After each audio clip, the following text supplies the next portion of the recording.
A Barefoot Boy by James Whitcomb Riley. A barefoot boy, a Markham at his play, for may is here once more, and so is he. His dusty trousers rolled half to the knee, his bare ankles grimy too as they, cross-hatching of a nettle and array of feverish stripes, and vividly to me, woody pathways winding endlessly along a creek, where even yesterday he plunged a shrinking body, gasped in shock, had called the water warm, I have a lack of joy. And so half enviously I look upon his grace's barefoot and his track, his toe stopped by his big toenail knocked back, like under the clasp of an old pocket-book. A Bride by James Whitcomb Riley. I am weary, she sighed, as her billowy hair she unloosed in a torrent of gold, rippled and fell o'er a figure as willowy, graceful and fair as a goddess of old. Over her jewel she flung herself drearily, crumpled the lace that snowed on her breast, crushed with her fingers the lily that very clung in her hair like a dove in its nest, and naught but her shadowy form in the mirror, to kneel in dumb agony down and weep near her. Weary of what? Could we fathom the mystery? Lift up the lashes weighted down by her tears, and wash with the dews on that face from history, so like a gem in the red rust of years. Nothing will rest her, unless he who died of her straight from his grave, in place of a groom tipped her face, kneeling there by the side of her, drained the old kiss to the dregs of his doom. And naught but that shadowy form in the mirror, to heal in dumb agony down and weep near her. A Child World by James Whitcomb Riley. A child world, long, long since lost to view, a fairy paradise. Always fair it was and fresh and new, an affluent hour heaped heart and eyes with treasures of surprise. Enchantments tangible, the underbrink of dawns that launch the side up seas of gold, with dewdrop on the pink, for the green earth in it, and blue height of heavens infinite. The liquid dripping songs of orchid birds, the wee-bars of the bees, the loosened deeps of silence afterwards, the gay clandestine whisperings of the breeze in the leaves of the trees. O child world, after this world, just as when I found you first sufficed, my soul most need. If I found you again with all my childish dreams so realized, I should not be surprised. A Cup of Tea by James Whitcomb Riley. I have sipped with dropping lashes dreamy draughts of Würzenay. I have flourished brandy smashes in the widest sort of way. I have jogged with Tom and Jerry till the hours anoint the toil, but I found my tea the very safest tipple of them all. 'Tis a musical potation, it exceeds in warmth of glow, in divine acceleration, all the drugs of long ago, all of old magicians' potions, Medea's filtered spells, all of fabled isles and oceans with lotus-seated wells.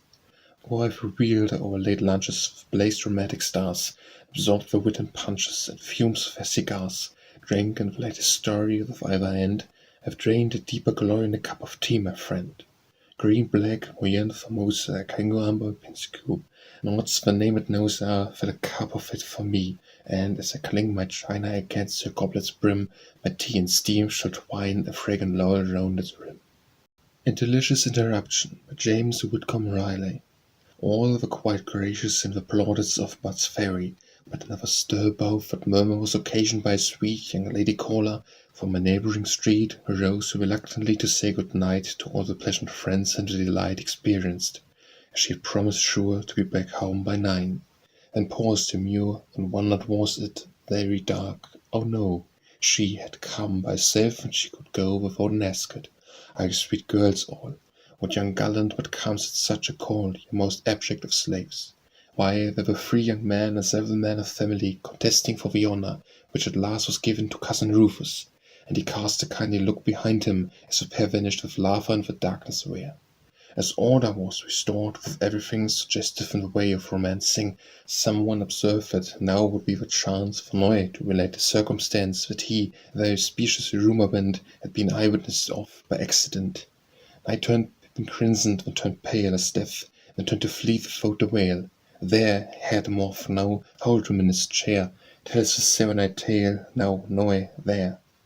A Discouraging Model by James Whitcomb Riley.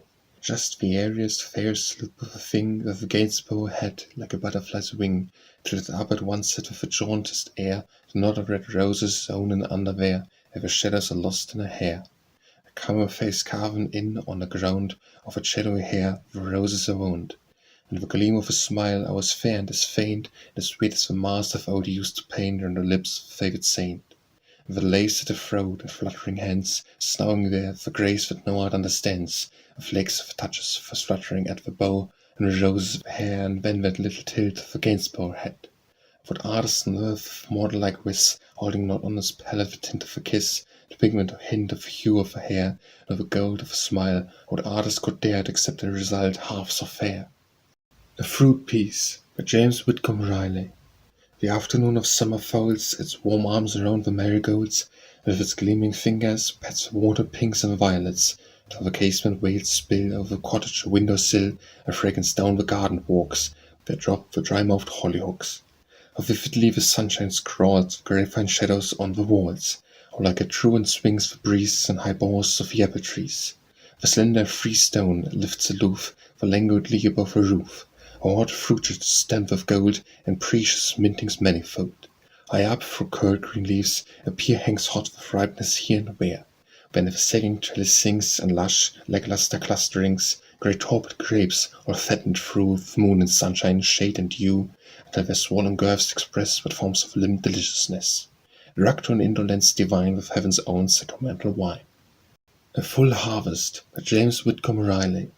Seems like a fell at ord, or just today, get down and roll and waller down, you know, and there stubble and flop up and crow, seen such crabs, and I take to say, there's no weeds ever turned out that way afore the season. Folks is careless though and too forgetful, cased with aught or show more thankfulness. Just look yonder, hey, and watch the reaper wanton view that last out yellow hung or harvest ground. Just naturally is listening thereto, like honeycomb combing it around the field, like it had nothing else to do, and just waste is all on me and you. A Good Man by James Whitcomb Riley. A good man never dies, and with a deed in prayer and helpful hands and honest eyes, if smiles or tears beware. He lives for you and me, lives for the world he tries to help, and lives eternally. A good man never dies.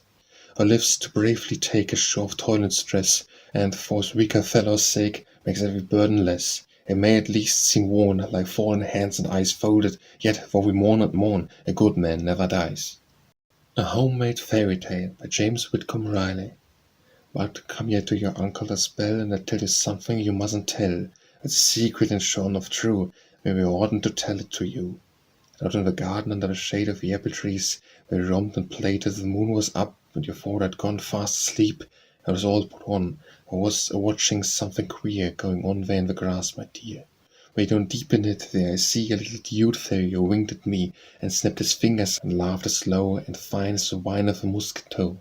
I keep still, watching him closer, and I noticed a little guitar in his hand, which he leaned against the little dead bee, and laid his cigarette down on a clean grass blade, and climbed up on the shell of a snail, carefully dusting his swallowtail and pulling up a waxed web thread of his little guitar, you remember.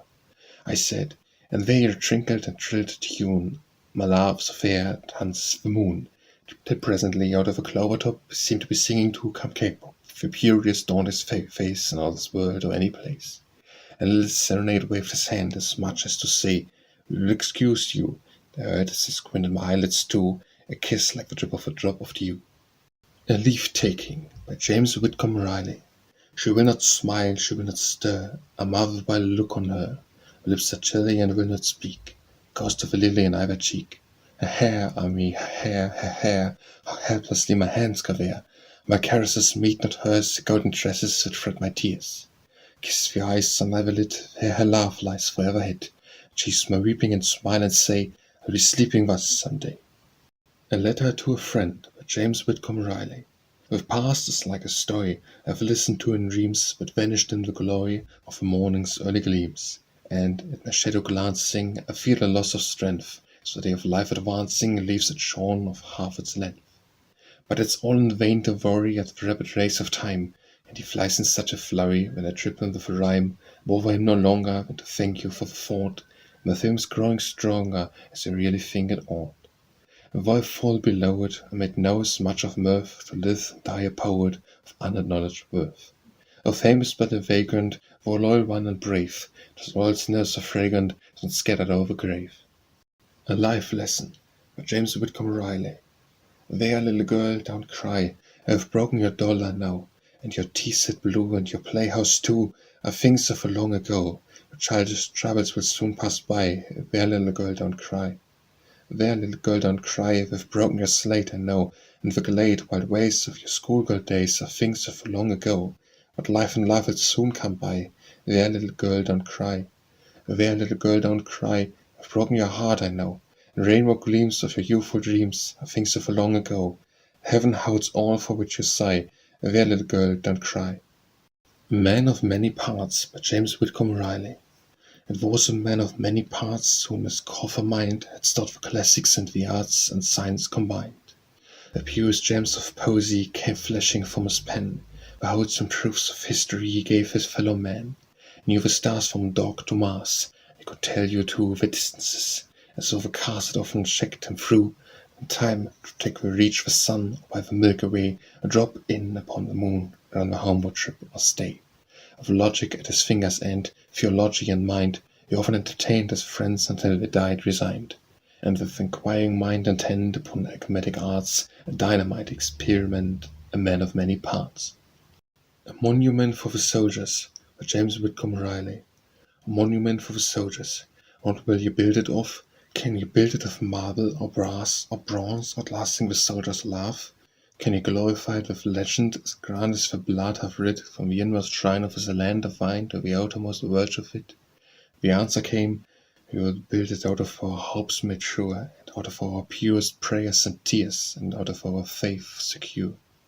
He would build it out of the great white truths that death hath sanctified, and the sculptured forms of men and arms of the faces where they died. And what heroic figures can the sculptor crave in stone?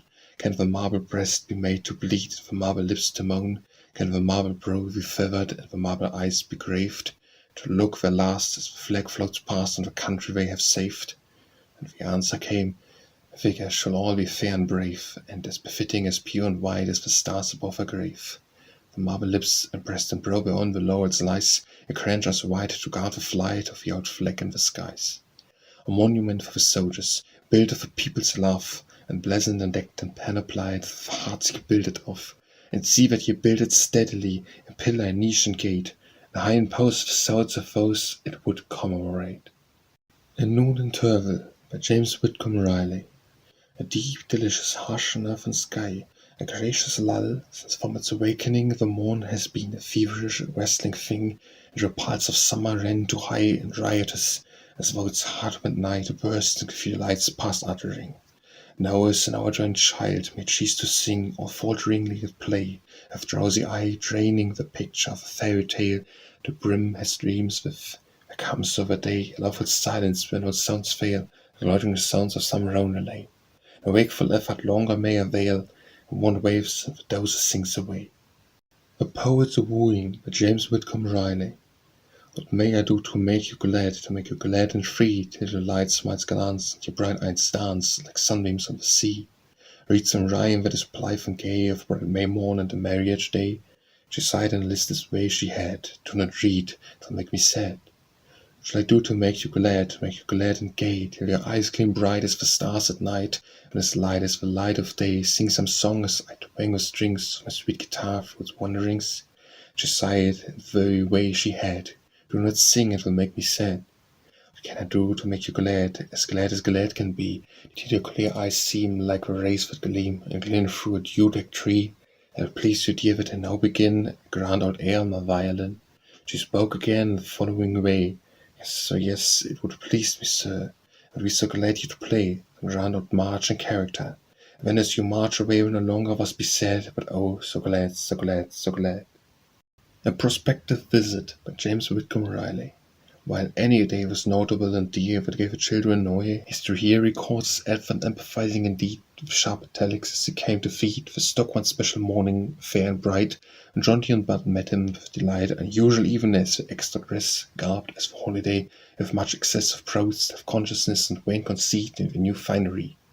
Far up the street they called to know as he came, that they, as promised, were for going back the day to his house with him. By time that each had one of Noah's hands, ceasing his speech, copley anxious in the new attire, to wake the comment of a mute desire, nor seemed rendering voiceless. Quite a while they watched him furtively. He He seemed to smile as if I would conceal it. I saw him look away, and his lips pursue and draw in curious, twitching spasms, as though might be whispering, while his eye the while predominated strangely. And the spell gave way, and his pent speech burst audible.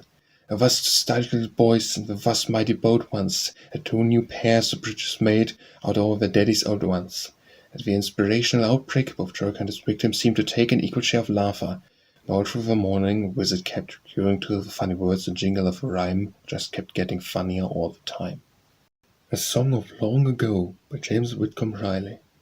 A song of long ago, sing it lightly, sing it low, sing it soft, like the lisping of the lips we used to know when our baby laughter spilled from glad hearts that were filled with music blithe as the robin ever trilled. The fragrant summer breeze, and the leaves of locust trees, and the apple buds and blossoms, and the wings of honeybees, all palpitate with glee to the happy morning, brings back each childish joy to you and me. And the eyes of fancy turn, where the tumbled pippins burn, like embers in the orchard's leopard tangled grass and fern. There let the old path wind, in and out and on behind, with the presser chuckles as we grinned. Blend in the song the moan, the dovewood grieves alone, the wild wire of the locust and the bubble's drowsy drone. The low of coast that cold, the pastures bears when all the landscape fades away at evenfall. Then far away and clear, through the dusky atmosphere, as the wailing of the killdee be the only sound we hear. How sad and sweet and low as memory may know is the glad pathetic song of long ago. A Song of Singing by James Whitcomb Riley. Sing, gangling lad, along a brink of wide brookways of shoal and deep, where kellies dip and cattle drink, and glinting little minnows leap. Sing, slimsy lass who trips above, and sets the foot long quivering. Sing, bitter and bumblebee and dove, sing, sing, sing. Sing as you will, or sing as all, or sing because you want to sing. Sing, peacock on the orchard wall, or tree-top by the trickling spring. Sing, every bird and every bough, sing every living a loving thing. Sing any song and anyhow, but sing, sing, sing. A Song of a Road by James Whitcomb Riley. I will walk with you, my lad, whichever way you fare. Will have me too, beside o' you, with heart as light as air. Nor care where the road you take's a leading anywhere. It can but be a joyful giant whilst your journey wear. The road you take's the path of love, and that's the pride of it too. I will walk with you, my lad, I will walk with you. I will walk with you, my lad, whether black or blue, or roadside frosted you, my lad, I will walk with you. I glad, my lad, I'll walk with you, whatever winds may blow, or summer blossoms stay or step, or blinding drifts of snow. Away, away, you set face, on foot's the way that I will go, and brave will be abreast to hear the saints and angels know. Loyal hand, and one heart mate or two, through summer's gold or winter's cold, it's I will walk with you. Sure I will walk with you, my lad, love ordains me to heaven's door, and through, my lad, I'll walk with you. A Spring Song and a Letter by James Whitcomb Riley. She sang a song of May for me, when once more I heard the mirth of my glad infancy, the orchard's earliest bird, the joyous breeze among the trees, new clad in leaf and bloom, where the happy honey bees dew gleam and gloom. So purely, sweetly on the sense of heart and spring fell a song of spring, its influence, still irresistible, commands me here with eyes allure, to make a bright refrain, or but shed a rhyme for her as dims autumn rain. A Sudden Shower by James Whitcomb Riley. Barefooted boys scatter the street, or scurry under sheltering sheds. Schoolgirl faces pale and sweet gleam from shawls about their heads. Doors bang and mother voices call from alien homes, and rusty gates are slammed, like both at all the thunder grim reverberates. And then abrupt the rain, the earth lies gasping, and the eyes behind the streaming window pane smile at the trouble of the skies. The highway smokes, sharp echoes ring, the cattle bawl and cowbells clang. Into town comes galloping the farmer's horse, a streaming flank. The swallow dips beneath the eaves, and flirts his plums and folds his wings, and on the Headboard leaves the catapult curls and clings. The bumblebee impaled down, wet steam of a hollyhook, and suddenly and spattered brown, the cricket leaves the garden walk. Within the baby claps his hands, and across the rapture strange and vague, fold beneath the rosebud stands the rooster on one leg. A Summer Afternoon by James Whitcomb Riley. A languid atmosphere, a lazy breeze of laboured respiration moves the wheat from distant reaches to the golden seas breaking crisp whispers at my feet. A book neglected of an idle mind hides a moment from the eyes of men, or lightly opened by a critic wind, affrightedly reviews itself again. Off with haze that dances and shine, warm sun shows in the open glade. Those lies the silhouette design, then through and through with shade. Dreamy day and tranquil I lie, at anchor from all storms of mental strain, absent vision gazing at the sky, like one what hears it rain. The cave we did, supposed to us last night, cringing inverted in an uneasy pose, but if the wheat blade has forgotten quiet, if Katy did or didn't make a noise. The twitter sometimes of a wayward bird that checks the song abruptly at the sound, mildly shining echoes that have stirred, sink into silence of a more profound. And drowsily I hear the plaintive strain of some poor dove, why I can scarcely keep my heavy eyelids, there it is again. Cuckoo, I mustn't cuckoo fall asleep. A Summer Sunrise by James Whitcomb Riley. The masked hand whose pencils trace this wondrous landscape of the morn is but the sun whose glowing face reflects the rapture and the grace of inspiration heaven-born. And yet with vision-dazzled eyes see the lotus lands of old, the odorous breezes fall and rise, and mountains peering in the skies stand ankle-deep in lakes of gold. And spangled with a shining shade, I see the rivers revelled out in strands of silver, slowly fade in threads of light along the glade, the truant roses hid and pound.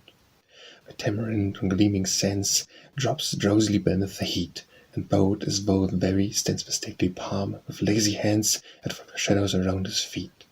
And mistily, as through a veil, I catch a glance of the sea, whose fire dimpled with gale toward oceans blowing, a sail of Jason's Argo beckons me.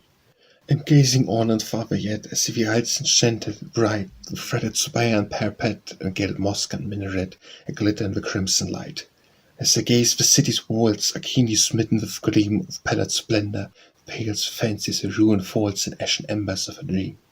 And over all the waking earth, the tears of night are brushed away, and isolate with laugh and mirth, and vengeance of richest worth go up to bless the newborn day.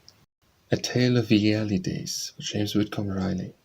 Oh, tell me a tale of the early days, of the times as they used to be, by the fire in Shakespeare's place, so most too deep for me. I want plain facts, and I want plain words, the good old-fashioned ways, and speech run free as the songs of birds way back in the early days. Tell me a tale of the timberlands, the old-time pioneers. Some pine the poor man understands, his feelings well as ears. Tell the old log house, out the loft and puncheon floor, the old fireplace the crane swung out, and the lights streaking through the door. Tell me of the things just as they was, they don't need to excuse. Don't teach them up like the poets does, that they are all too fine for use. Say they was leaving the family to beds just below, with trundle beds that each had three and the clock on the old brew. And blow the horn of the old back door, till the echoes all halloo, and the children gave us home once more, just as we used to do. Blow the people till I hears and comes, with toms and leers too, and marching home with fife and drums and the old red, white and blue. Blow and blow till the sound drops low as moan of the whippoorwill, and wake up mother and Ruth and Joe, old sleep mid Devon Hill. Blow and cool till the faces all shine out and the backlogs blaze, and the shadows dance on the old head wall as they did in the early days. A Test of Love by James Whitcomb Riley. Now who shall say it loves me not? He wooed her first in an atmosphere of tender and low-breathed sighs, and the pang of her love went cutting clear to the soul of the enterprise. Your back so pert for the kiss you seek, it reminds me, John, she said, of poor Beth that jumps to speak for crumb or crust of bread. And flashing up with a blush that flushed his face like a tableau light, came a bitter threat with his white lips hushed to a chill, hoarse voice, good night. And again her laugh like a knell that told, and a wide-eyed mock surprise. Why, John, she said, you have taken cold in the chill air of her sighs. And when he turned and with teeth tight clenched, he told her he hated her. And his laugh roared from his heart he wrenched like a corpse from a sepulchre. And she called her ghoul or red with a quiet sense of crimes. But I know you love me now, she said, and kissed him 100 times. A Voice from the Farm by James Whitcomb Riley. It's my dream to have you here with me, out of the heated city's dust and din, here where the coats have room to gamble in, and kin to grace, and clover to the knee.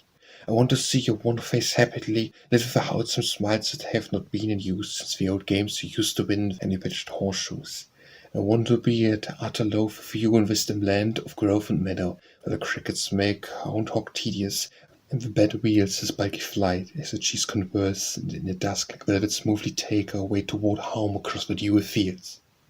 A Watercolor by James Whitcomb Riley. Low, hidden in among the forest trees, an artist's tilted easel, ankle deep in faucet ferns and mosses, and we's a fluffy water spaniel, half asleep, beside a sketchbook and a fallen hat, little wicker flags tossed into that. A sense of utter carelessness and grace of pure abandon in the slumberous scene, as if a June, all hoydenish of face, had romped herself to sleep beyond the green, and brink and sagging bridge and sliding stream were just romantic parcels of her dream. A worn-out pencil by James Whitcomb Riley. Well a day, here lay you at rest, all worn away, on my pencil to the tip of our old companionship. Memory sighs to see what you are and used to be, looking backward to the time when you wrote your earliest rhyme. And I sat, filling at your first point, and dreaming what your initial song should be worthy of posterity. If you regret, I forget, if a song be living yet, I'd remember, vaguely know, it was honest anyhow. You have brought me a thought, true yet was never told. The silent song is best, and the unsung worthiest. So if I, when I die, may as uncompanionably drop aside as now you do, write of me as I of you. Here lies one who begun life singing, heard of none, and he died satisfied with his dead songs by his side. A Wraith of Summertime by James Whitcomb Riley. In its color, shade and shine, 'twas a summer warm as wine, with an effervescent flavoring of flower-born wine, and the fragrance and the taste of ripe roses gone to waste, and dreamy sense of sun and moon and starlight interlaced. 'Twas a summer such as broods so enchanted solitudes, that the hand of fancy leads us through voluntary moods, and with lavish love outpours of the wealth of out-of-doors, and woos the feet o'er velvet paths and honeysuckle floors. 'Twas a summertime long dead, that the roses, white and red, and its reeds and water lilies down along the river bed. Oh, they are all ghostly things, the riper never sings, the rocking lily never ever rustles as it rings. An Empty Nest by James Whitcomb Riley. I find an old deserted nest, half hidden in the underbrush, a withered leaf and phantom jest has nestled in it like a thrush, the very palpitating breast. Amused is one in sad surprise who seeks his childhood's home once more, and finds it in a strange disguise of vacant rooms and naked floor, with sudden teardrops in his eyes. An empty nest, it used to be a happy burden, and the breeze of summer rocked it, and a pair of merry tattlers told the trees what treasures they had hidden there. But fancy, flitting through the gleams of youth's sunshiny atmosphere, has fallen in the past and seems like the poor leaflet nestled here, a phantom guest of empty dreams. An Old Friend by James Whitcomb Riley. Hey, old midsummer, are you here again, with all your harvest store of olden joys, vast of the hanging meadowlands of rain, and rosy dawns and noons, when golden grain nods in the sun, and lazy truant boys drift ever listless here down the day, too full of joy to rest and dreams to play? The same old summer, with the same old smile, beaming upon us in the same old way, we knew in childhood. Though very wild since that for time, yet memories reconcile the heart of odorous breaths of clover hay. And again I hear the doves, and the sun streams through the old barn door just as it used to do. And so it seems like welcoming a friend, an old friend upon his coming home from some far country, coming home to spend long, loitering days with me. And I extend my hand in rapturous glee, and so you've come. Oh, I'm so glad, come in and take a chair. Well, this is just like old times, I declare. An Old Sweetheart of Mine by James Whitcomb Riley. As one who constant evening or an album all alone amuses on the faces of friends that he has known, so to in the leaves of fancy, to in shadowy design, I find the smiling features of an old sweetheart of mine. The lamplight seems to glimmer with a flicker of surprise, and turn it low to rest me of the dazzle in my eyes, and light my pipe in silence, save a sigh that seems to yoke its fate with my tobacco, and to vanish with the smoke. 'Tis a fragrant retrospection of loving thoughts that start into being are like perfumes of the blossom of a heart. And to dream the old dreams over as a luxury divine, where true in fancy's wonder of the old sweetheart of mine. For here beneath my study, like a fluttering of wings, the voices of my children to the mother as she sings, I feel no twinge of conscience to deny me anything, when care has cast the anchor in the harbour of a dream. In fact, to speak in earnest, I believe it adds a charm to spice the good strife with a little dust of harm. For find an extra flavour in memory's mellow wine, that makes me drink it deeper to that old sweetheart of mine. A face of lily beauty with a form of airy grace floats out of my tobacco as the Jenny from the ways. And I thrill beneath a glance of a pair of azure eyes, as glowing as the summer and as tender as the skies. I can see the pink sunbonnets in the little checkered dress she wore when first I kissed her, and she answered the caress with a written declaration that, as surely as the wine grew round the stump, she loved me, that old sweetheart of mine. Again I feel the pressure of her slender little hand as we used to talk together of the future we had planned. And it should be a poem with nothing else to do but write the tender verses which she set the music to. And we would live together in a cozy little cot, hid in a nest of roses, the fairy garden spot, the vines were ever fruited and the weather ever fine, the birds ever singing for that old sweetheart of mine. And I should be a lover forever and a day, and she my faithful sweetheart till the golden hair was grey. And we should be so happy that when either's lips were dumb, we would not smile in heaven till the other's kiss had come.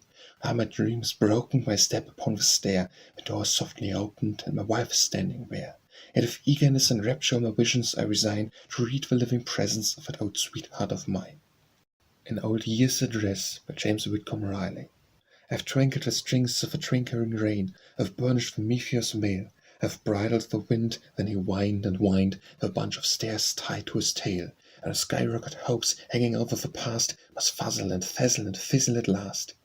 I had waited for out in a drizzling dream, my fancy had sped at my eyes with a vision of dread, with the number 10 head, the form of diminutive size, and wavered and vagued in a singular way as he wound himself up and proceeded to say, I've trimmed all my corns with the blade of the moon, I've picked every tooth of the star, and I thrill to recall what I went through it all like a tune through a tickle guitar. I've ripped up the rainbow and raveled the ends, and the sun and myself are particular friends. And pausing again and proceeding a sponge and wiping the tears from his eyes, he sank in a chair with a technical air that he struggled in vain to disguise. For sigh that he breathed as I over him leant was haunted and hot with peppermint scent.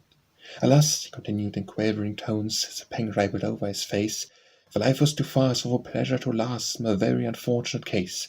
And I'm going, he said, his turn to adjust a fuse in his bosom, I'm going to bust.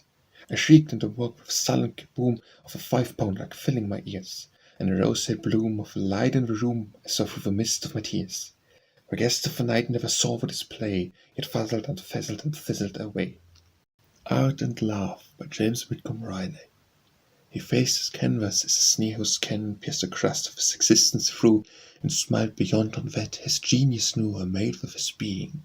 Conscious of end of his highway alone, he smiled again, straight back upon himself in many hue and tint, in light and shade, as light grew and featured of a fair girl's face, as when the first time she smiles for love's sake with no fear. So haughty witless that behind him leaned a woman with old features dim and sere, and what eyes felt the brimming tear, and the voice like some sad instrument that sighed said, "And dead there, love me here." As Created by James Whitcomb Riley. There's a space for good to bloom in every heart of man or woman, however wild or human, or however brimmed with gall, never heart may beat without it, and the darkest heart who doubt it has something good about it, after all. As my uncle used to say, by James Whitcomb Riley. For the poor in men and things, as my uncle used to say, and other folks don't work as they pray, I jinx. While we ain't to used to pray, if you want something, and just that said, the pleading, that with both eyes sweat and tears will bring it, where you try sweet, as my uncle used to say. But some don't know where ABCs, as my uncle used to say, and yet don't waste no candle grease, and you whistle their lives away. If they can't write in a book, in a rhyme, ringing song for it to last till time, it can blaze away for the march sublime, as my uncle used to say. Whoever's foreman of all things, he, as my uncle used to say, he knows each job at the best fit for her, and are round up night and day. The season his work east and west and north and south and worst and best, and ain't got nothing to suggest, as my uncle used to say. At Crone Hill, James Whitcomb Riley. Leave him here in the fresh greening grass and trees, and the symbol of love, the solace of these, the sandy white lilies and blossoms he keeps in endless caress as he breathlessly sleeps. The tears of our eyes along the scene of his rest, of the skies at its clearest, the sun at its best, the earth at its greenest, its wild bud and bloom at its sweetest, its honey perfume. Home, home, leave him here in his lonely estate, if never tears return from the gate. Turn back to the home that will know him no more, and winds at the window of the sun through the door. No sound of his voice, nor the light of his face. The birds will sing on, the rose in his place, who tenderly smiled, he daily be fain. He's home with us still, our tremulous rain, of our tears reappear, to gain all its bloom, nor prayerless we sob in our long darkened room. Heaven portions it was the old mystery dim, it is midnight to us, it is morning to him. At Last, by James Whitcomb Riley. A dark, tempestuous night, stars shut in with shouts of fog, and inky, jet-black blood firmament, and the moon has been an hour gone seems like the darkest spot. A weird wind, fused at its demon game, rattles one's fancy like a window frame. A careworn face peers out into the dark, and childish faces, so frightened at the gloom, grow rude and vacant as they turn to mark the fathers as he passes through the room. The gate latch clatters, and wee baby Bess whispers, "Doctor Storming now at this."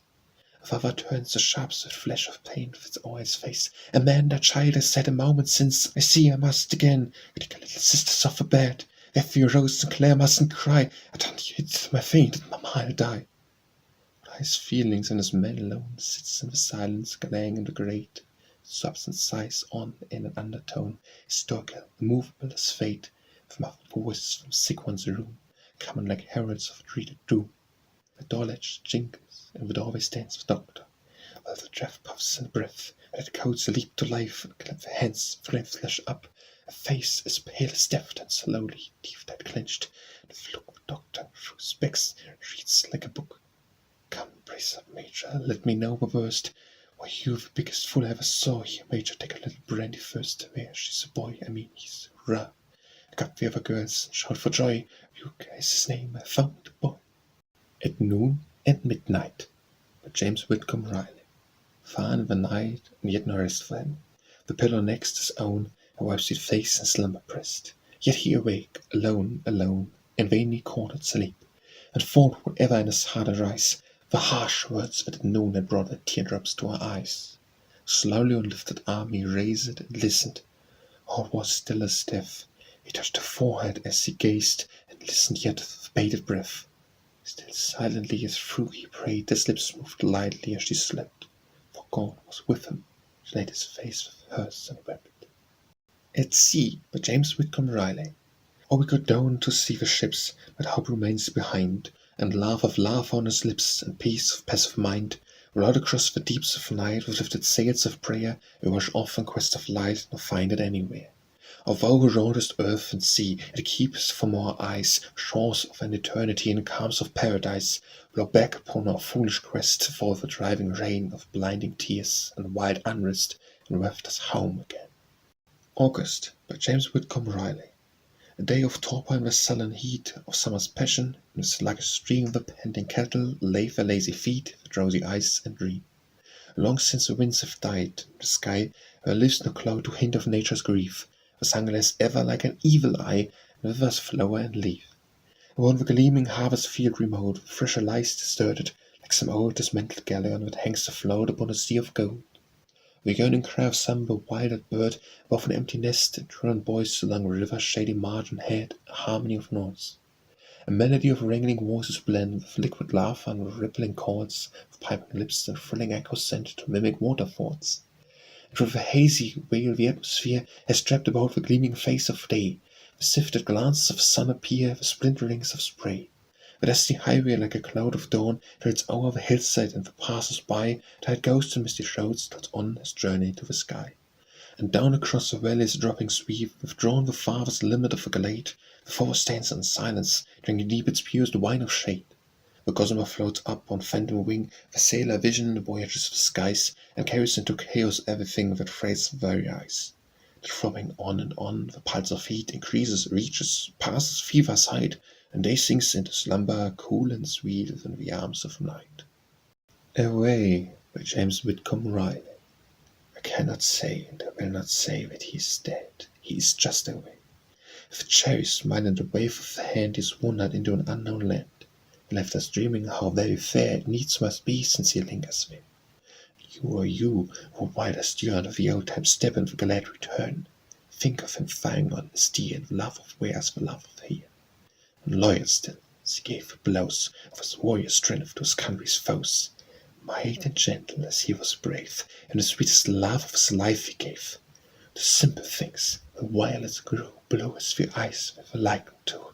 The touches of his hands have strayed, and reverently as his lips have prayed. The little brown thrush that harshly cheered was dear to him as the mocking-bird, and he betide as much as a man in pain, rolling honeybee wet with rain. Think of him as still as the same, I say. He is not dead, he is just away. Back from a 2-year sentence, by James Whitcomb Riley. Back from a 2-year sentence, And though it had been 10, you think I was scared no deeper in the eyes of my fellow man. Sounds like I said higher, you think, and I so low, here in my home since childhood, yet more than a stranger now. Pardon, not wholly a stranger, for I have a wife and child. The woman has wed for 2 long years, and yet last night she smiled. Smiled as I leapt from the platform of a midnight train, and then all that I knew was that smile of hers, and our babe in my arms again. Back from the 2 years sentence, but I thought the whole thing through, and hint of it came with the bar swung back. They looked straight up in the blue of the blessed skies with my hat off. Oh, I have a wife and a child. The woman has wept for 2 long years, yet last night she smiled.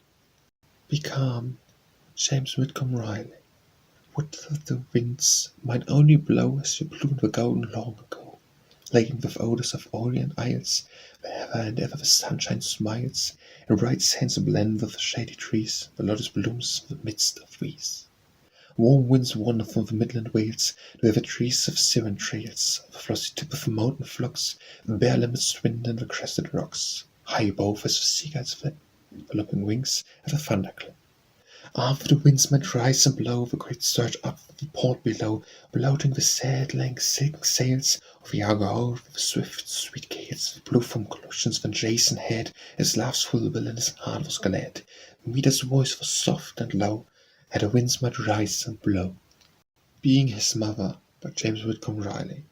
Being his mother, when he goes away, will not hold him over long, and so sometimes my yielding sigh of him grows, oh, so quick of tears, a joy I did not stay to catch the feigning rumour of one. And I leave always his eyes clear and glad, although mine own dear Lord do fill to overflow. Let his remembered features, as I pray, smile ever on me, what stress of love forgives me to guard with thee this wise. Its fullest speech ever to be denied, mine own being his mother, all were often knowst only, looking from the skies, as when a Christ alone was crucified. Billy and his drum, by James Whitcomb Riley. Oh, kids come, bim bam boom. Here's little Billy banging on his big bass drum. He's a marching around the room with his feather duster plum, and nodding and bobbing with his bim bum boom. Looking like Jane and Jim, will you only look at him, humping and thumping with his bam bum bim, as the day of judgment come of a new millennium? Yes, it's only Billy with his bim bam bim. I'm coming as I am, Jim and Sis and Jane and Sam. We'll march off with Billy and his boom bim bam. Come hurry away as we come, or think your death thump. Don't hear little Billy and his big bass drum. Blooms of May, by James Whitcomb Riley. But yesterday, oh blooms of May and summer roses, where away? Oh stars above and lips of love and all the honeyed sweets thereof. Oh lad and lass and orchard paths, and briar lane and daisy grass, oh gleam and gloom and woodland bloom, and breezy breaths of all perfume, no more for me or mine should be, the rapture safe in memory, no more, no more, till through the door of glory gleams the days of yore. By her white bed, by James Whitcomb Riley. By her white bed I muse a little space, she fell asleep not very long ago, the grass was here, not the snow, the leaf, the bud, the blossom, and her face. Midsummer's heaven above us, and the grace of lover's own day, from dawn to afterglow. A firefly's glimmering in the sweet and low plain, through whippoorwills, they were placed in thicket violet where the roses skinned. The night she slept in such tranquillity, awoke a tiptoe still, nor dared to weep, feeling, in all this hush she rests content. But for God stood to wake her for me, she would mutely plead, the Lord let him so sleep. Climatic Sorcery, by James Whitcomb Riley. And frosts all on our window, and snows all out our doors, old Chris milkman goes driving round, its pure night froze to death, his old white moustache froze full of breath. And when it's summer and all warm Megan he comes to whistling and driving in the valley, no coat on, no ain't cold, and his moustache ain't wet, and her hair ain't old. Company Manners, by James Whitcomb Riley. When Bess gave her dollies a tea, she said, it's unpolite, and waste company to say you've drinked 2 cups, you see, but say you've drinked a couple of tea. There's Krist Kindel, by James Whitcomb Riley. I'd fed the fire and stirred it till the sparkles in the light shaped the saucy little fingers of the chill December night, and in dressing gown and slippers I tilted back my throne. The old split-bottomed rocker was musing all alone. I could hear the hungry winter prowling round the outer door, and the treat of muffled footsteps on the white piazza floor. The sounds came to me only as the murmur of a stream, it mingled with the current of a lazy flowing dream. Like a fragrance and scent rising, caught the smoke of my cigar, flimmered gleaming through it like a mist-enfolded star. And as I gazed, vapor like a curtain rolled away, the sound of bells that tinkled and the clatter of sleigh. And in a vision, painted like a picture in the air, I saw the elfish figure of a man with frosty hair, a quaint old man that chuckled with laughs he appeared, and with ruddy cheeks like embers in the ashes of his beard. He poised himself grotesquely in an attitude of mirth, when the damask-covered hassock was sitting on the hearth, and the magical signal of his stubby little thumb, as of a fireplace changing to a bright proscenium. And looking where, I marveled as I saw a mimic stage, alive with little actors of very tender age. And some so very tiny that they tottered as we walked, and lips were pearled and gurgled like the brooklets when we talked. Their faces were like lilies, and their eyes like pure dew, and their tresses like the shadows that shine is woven through. And they each little burdens and a little tale to tell of fairy laws and giants and delights delectable. The mixed intermingled, weaving melody with joy, to the magic circle clustered round the blooming baby boy, and threw aside the treasures in an ecstasy of glee, and bent with dazzled face, with parted lips to see. 'Twas a wondrous little fellow with a dainty double chin, and chubby cheeks, and dimples of a smiles to blossom in. He looked as ripe and rosy as his bed of straw and reeds, as a little pipping that had tumbled in the weeds. And I saw the happy mother and a group surrounding her that knelt with costly presents of friganesque myrrh, and thrilled with awe and wonder as the murmur in the air came drifting over hearing and the melody of prayer. By the splendor in the heavens and the hush upon the sea, the majesty of silence reigning over Galilee, we feel thy kingly presence and we humble bow the knee, lift our hearts and voice in gratefulness to thee. The messenger has spoken, no doubts are fled and gone, as the dark and spectral shadows of the night before the dawn. And in kindly shelter of the light around us drawn, we nestle down forever in the breast we lean upon. You have given us a shepherd, you have given us a guide. The light of heaven grew dimmer when you sent him from your side. And he comes to lead thy children that the gates will open wide, to welcome his returning when his works are glorified.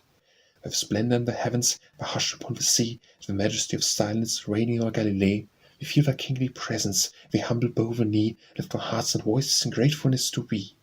Then the vision slowly falling, the words of a refrain, fell swooning in the moonlight through the frosty window pane. I heard the clock proclaiming, like an eager sentinel, brings the world good tidings. It is Christmas, all is well. Dawn, Noon, and Dewfall by James Whitcomb Riley. Dawn, noon, and dewfall, bluebird and robin, up and at it early, the orchard blossoms bobbing. Peeking from window, half awake and wishing could go to sleep again as well as go a-fishing. And the upon of the dam legs a-dangling over, drowsy like with sound of water and the smell of clover. Fish all out a-whistling, kept some dreaded manner. Yes, and mill shut down at last and Hans is gone to dinner. Trump and home across the fields, lightning bugs a-blinking, and a wheat like sparks of things fella kept a-thinking. Mother waiting supper and the children were to cheer me, and fiddle on the kitchen wall, Justine for me. Dead in sight of fame by James Whitcomb Riley. Dead, dead, dead. We fought him hours alone, were so proud to see him tread the rounds of fame, and live the sad with sun that never shone. Had no aching eyes to dim, and look for tears in vain for him. Name, name, name, it was his diadem, the ever-tarnished taint of shame could dim its lustre, like a flame reflected in a gem. He wears it blazing on his brow within the courts of heaven now. Tears, tears, tears, like dews upon the leaf, that burst at last from out the years, a blossom of a trust appears, that blooms above the grief, and mother, brother, wife and child will see it and be reconciled. Dear Hands by James Whitcomb Riley. The touches of her hands are like the fall of velvet snowflakes, like the touch of dawn, the peach-dust brushes against the garden wall, the flossy fondlings of a whistle whip, caught in the crinkle of a leaf of brown, the blighting frost have turned from green to crisp. Soft as the falling of the dusk at night, the touches of her hands and delight. The touches of her hands, the touches of her hands are like the dew that falls so softly down, no one I knew, the touch whereof save lovers like the one astray lights their ringed in the moon. Are rarely soft the touches of her hands, as drowsy sapphires in enchanted lands, or pulse of dying fae, or fairy sighs, or in between the midnight and the dawn, the long unrested tears and fears are gone, sleep smoothing down the lids of very eyes. Down around the river by James Whitcomb Riley. Noontime and Junetime, down around the river, I have the first of Lizzie Ann, but Lawsy, I forgive her. Rise me off a place and says, at all that she's a wishin', land o' gracious, that I'll come, I'll get enough for fishin'. A lathe chopping wood may appears to notice, don't know where she's hid his head, a caring where his coat is, speculating mourn like, he ain't a-going to mind me, a guessing where's at 12 o'clock a feather'd likely find me. Noontime and Junetime down around the river, clean out of sight of home and skulking under cover of sycamores, jack oaks, swamp ash and elm, idols also jumbled up, you can hardly tell 'em. Tired, you know, but loving it, smiling just to think it. Any sweeter tiredness you'd fairly want to drink it. Tired of fishing, tired of fun line out slack and slacker, all you want in all the world's a little more tobacco. Hungry but a hiding, at a jest and not a caring, kingfisher getting up and scooting out the herring, snipes on the other side, where the county ditch is, wading up and down the Eden like with rolled the bridges, old turkle on the root came to sort of trapping into the water like he don't know what happened. Water, shade, and all to mix, don't know what you could order, sit for water in the shedder, shedder in the water. Somebody hollering way round the bend in Upper Fork, where I can just catch the ending, the shinny wedge, or wake some mas rats and making the pesky nose o' his, and a sniff of bacon, cornbread and dog greens, and little Dave shinning, across the rocks and muzzle shells, a limpment grinning. With your dinner fire and the blessing from the giver, noontime and Junetime, down around the river. Dusk, by James Whitcomb Riley. The frightened herds of clouds across the sky trample the sunshine down and chase the day into the dusky forest lands of grey and sombre twilight. Far and faint and high the wild goose trails his harrow, cries sad as the wail of some poor castaway who sees the vessel drifting far astray of his last hope and lays him down to die.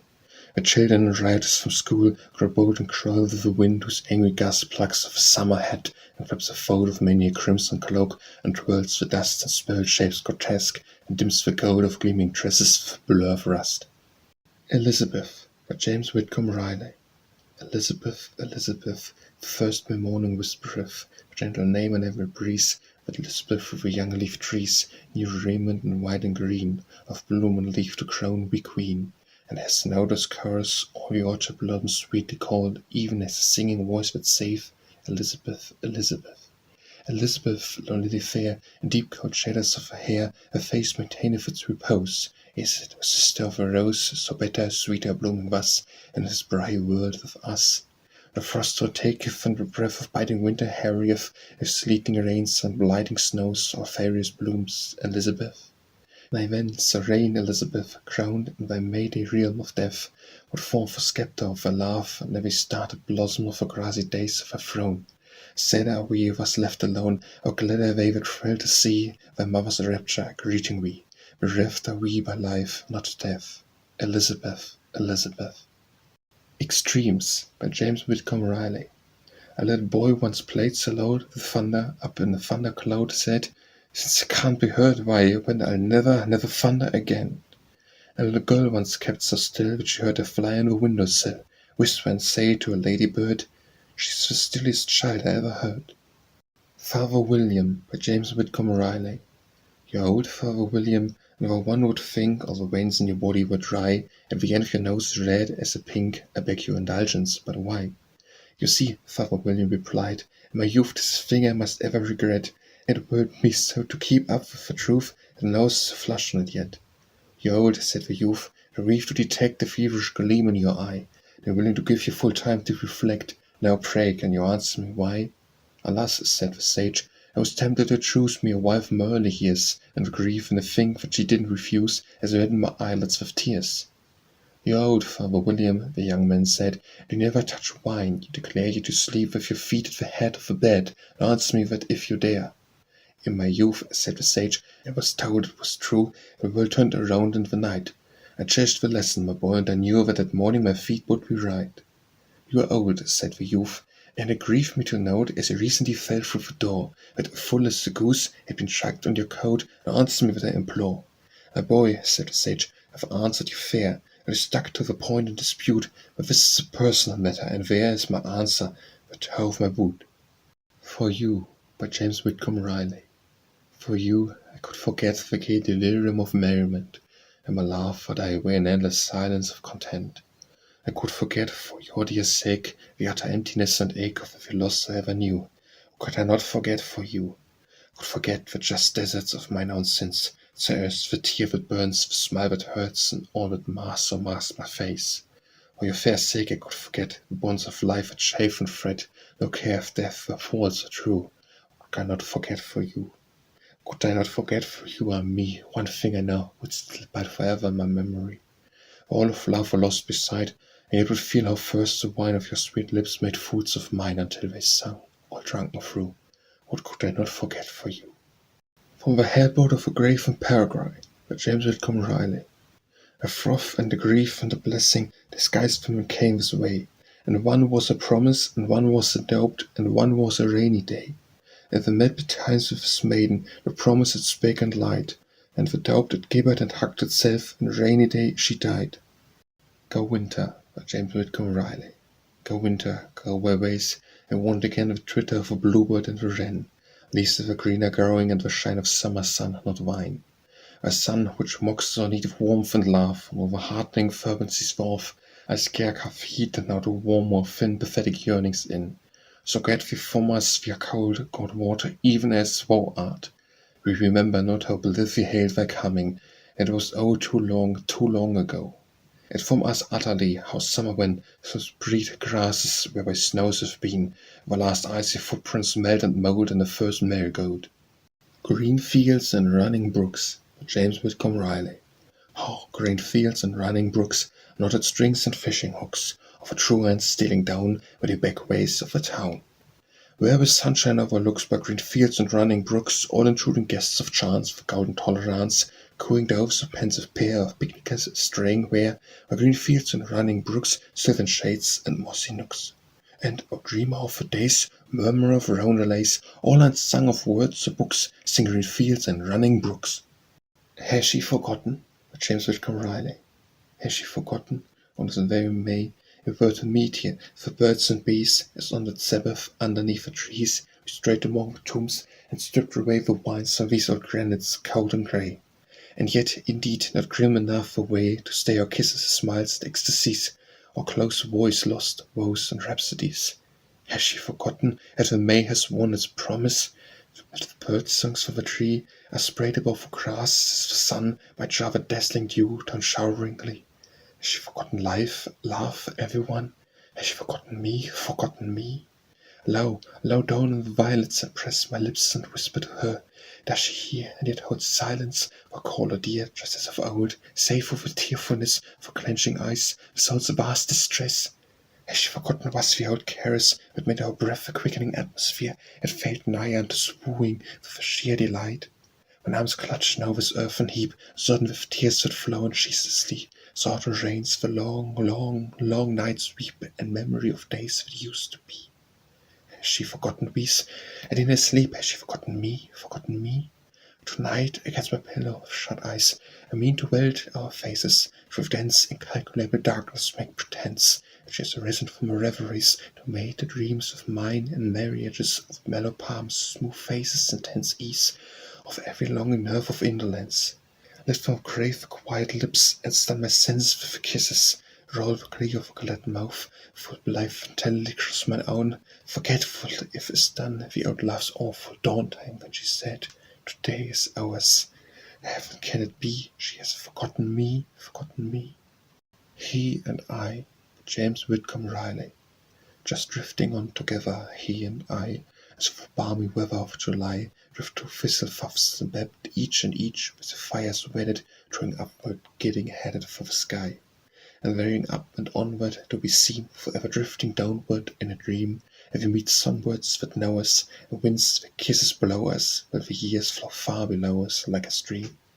And we are happy, very, he and I even glad and merry, borne high, heavens are sometimes shrouded by the midnight storm, and clouded till the pallid moon is crowned from the sky. A spirit in air expresses any choice, but a clothing of caresses and rejoice. And as he laughs, it is in such a tone that moonbeams glisten, the stars come out to listen to his voice. And so whatever weather, he and I, our lives linked thus together, float and fly as to thistle tufts embedded, each on each, with the fires wedded, touring upward, giddy-headed for the sky. Her beautiful eyes, James Whitcomb Riley. Her beautiful eyes, As blue as the dew and the violets bloom when the morning is new, and the light of the laughs, the gleam of the sun, over the meadows of spring, the quick shadows run. Small sheds the mists and the clouds from the skies, so I stand with the dawn of her beautiful eyes. The beautiful eyes are as midday to me, and the label bends the weight of a bee, the throat of a thrush is a pulse in the heat, that senses are drugged with subtle and sweet and delirious breaths of the air's lullabies, to swoon in the noon of her beautiful eyes. Oh, her beautiful eyes have smitten mine own as the glow glanced down from the glare of the throne, and they reel, they falter and fall, as afar the shepherds had looked on the mystical star, the days of the tidings that bade them arise, so grope through the night of her beautiful eyes. Her beautiful hands, for James Whitcomb Riley, your hands by strangely fair, or fair for jewels that spark there, fair for the witchery of a spell that ivory keys alone can tell, and in thy delicate touches rest here in my own do I love the best, and clasp with eager, acquisitive spence my glorious treasure of beautiful hands. Marvelous, wonderful, beautiful hands, and coax roses to bloom in the strands of your brown tresses, and ribbons that twine under mysterious touches of vine, such knots as entangle the soul and fetter the heart under such a control, as only the strength of my love understands, a passionate love for your beautiful hands. As I remember the first fair touch of those beautiful hands that I loved so much, I seemed to thrill as I then was thrilled, kissing the glow that I found unfilled. Then I met your gaze, and the queenly bow, as you said to me laughingly, "Keep it now." And dazed and alone in a dream I stand, kissing this ghost of your beautiful hand. At first I laughed, and the long ago, that your hands had hold you so, pressed and caressed it and gave it a kiss. It said, "Could die for a hand like this." Like a dreamed love's fullness, yet had ripe when eyes were wet, and prayers were vain the wild demands, one wrong touch of your beautiful hands. Beautiful hands, could you reach out of the alien lands, where you are lingering, and give me tonight only a touch, word ever so light, heart was soothed, my very brain would lull itself into rest again.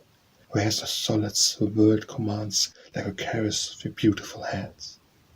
Her face and brow, by James Whitcomb Riley. Help me, the face and brow are lovelier than lilies are, and of the light of moon and star. That smile is where are smiling now, white lilies in a pallid swoon, as sweet as white bend the moon. White lilies, a flood of bright, sweetness of liquid light, cascading down so plain a loon, and always your overhead blooms like a dazzling daisy bed. So luminous her face and brow, the lustre of her glory, shed in memory even blinds me now. Her hair, by James Whitcomb Riley.